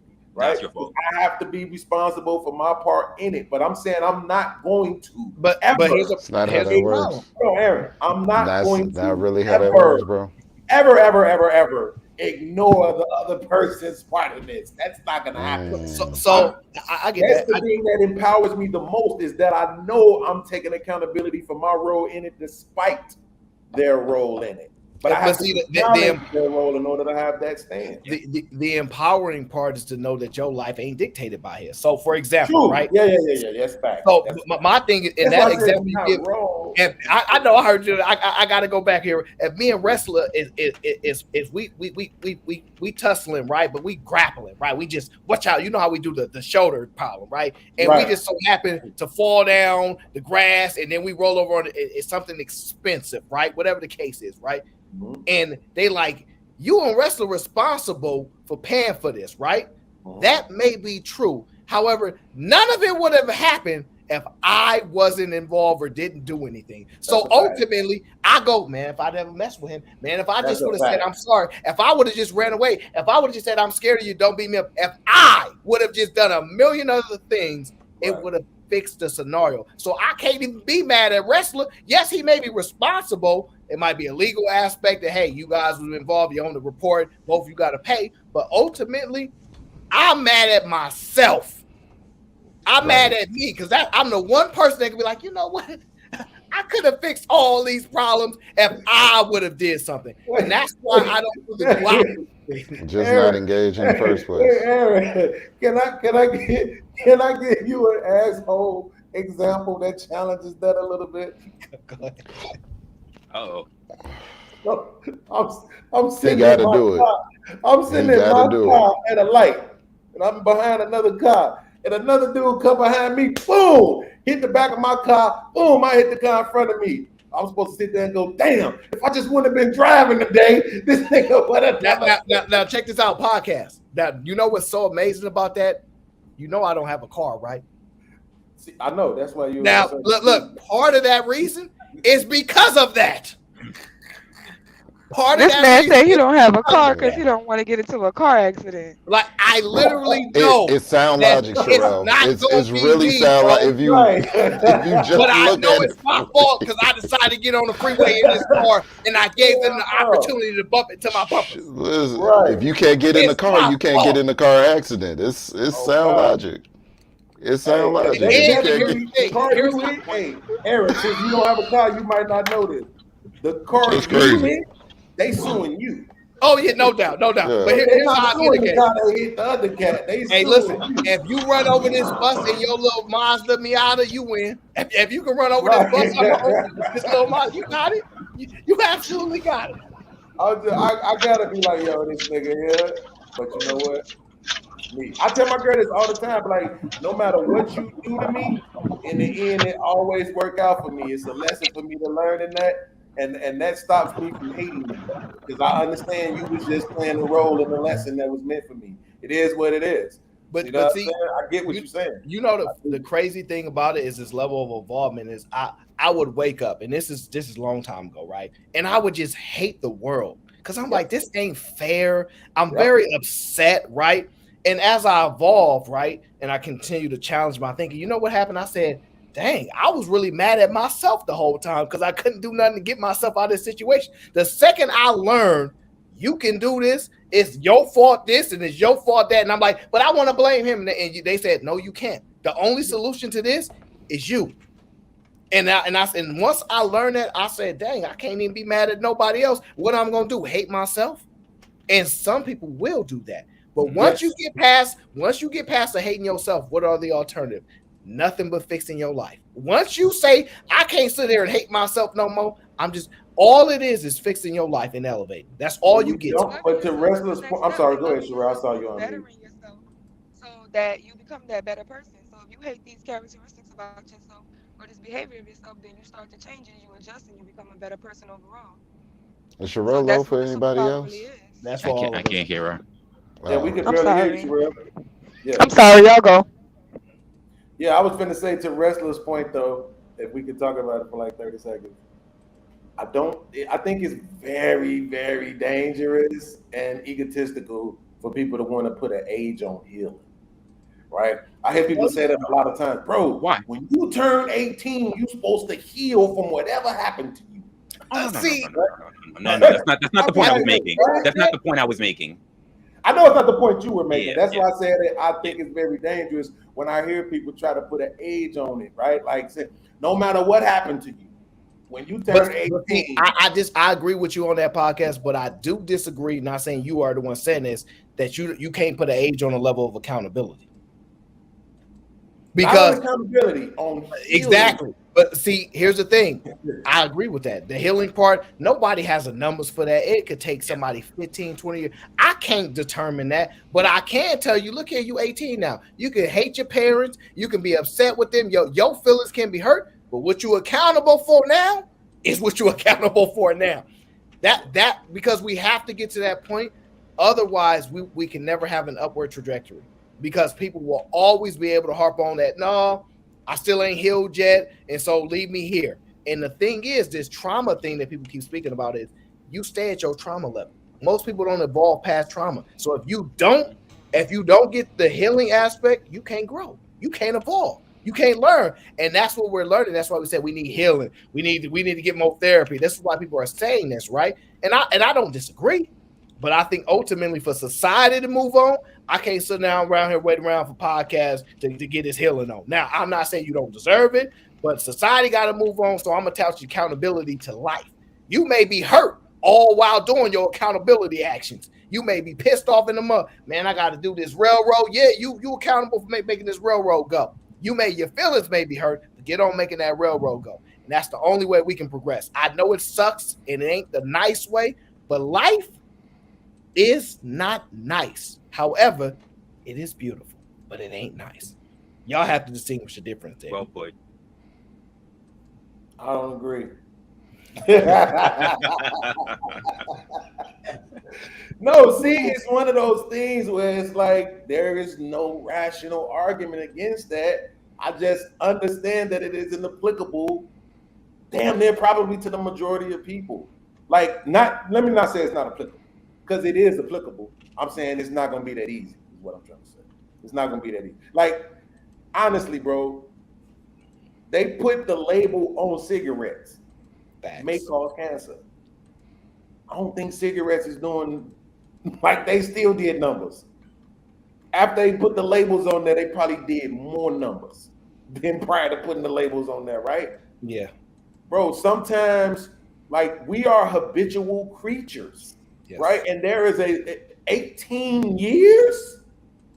That's a long time to be programmed into habits, right? So you're talking 18 years of something, and you're telling this person, "Hey, man, I need you to get over this by next month because you're 18 now. We need you to pay these bills, and we need you to take care." No. And this is why we give you all the right to blame your parents. Go ahead and be upset with them, but the world. We don't owe you no understanding. Your parents do. Go holler at them.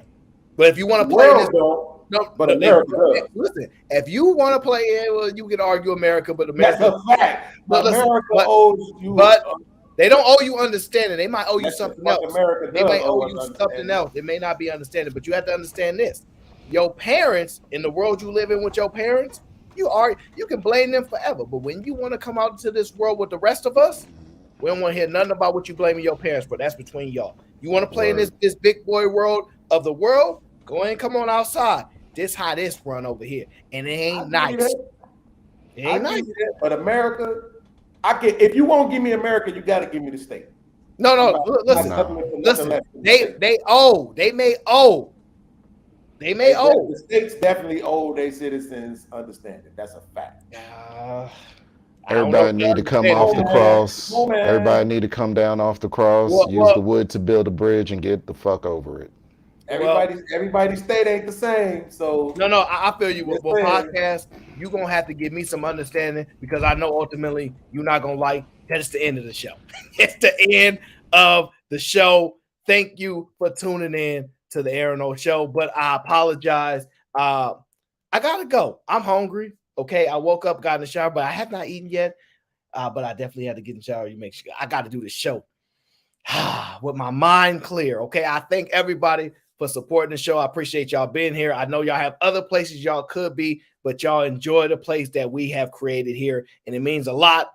And so I'm going to continue to do what I do, and that's try to put on the best shows that I can and have the best conversations that we can create. Until then, until the next show, I appreciate y'all. Thank y'all for tuning in. I see y'all when I get to my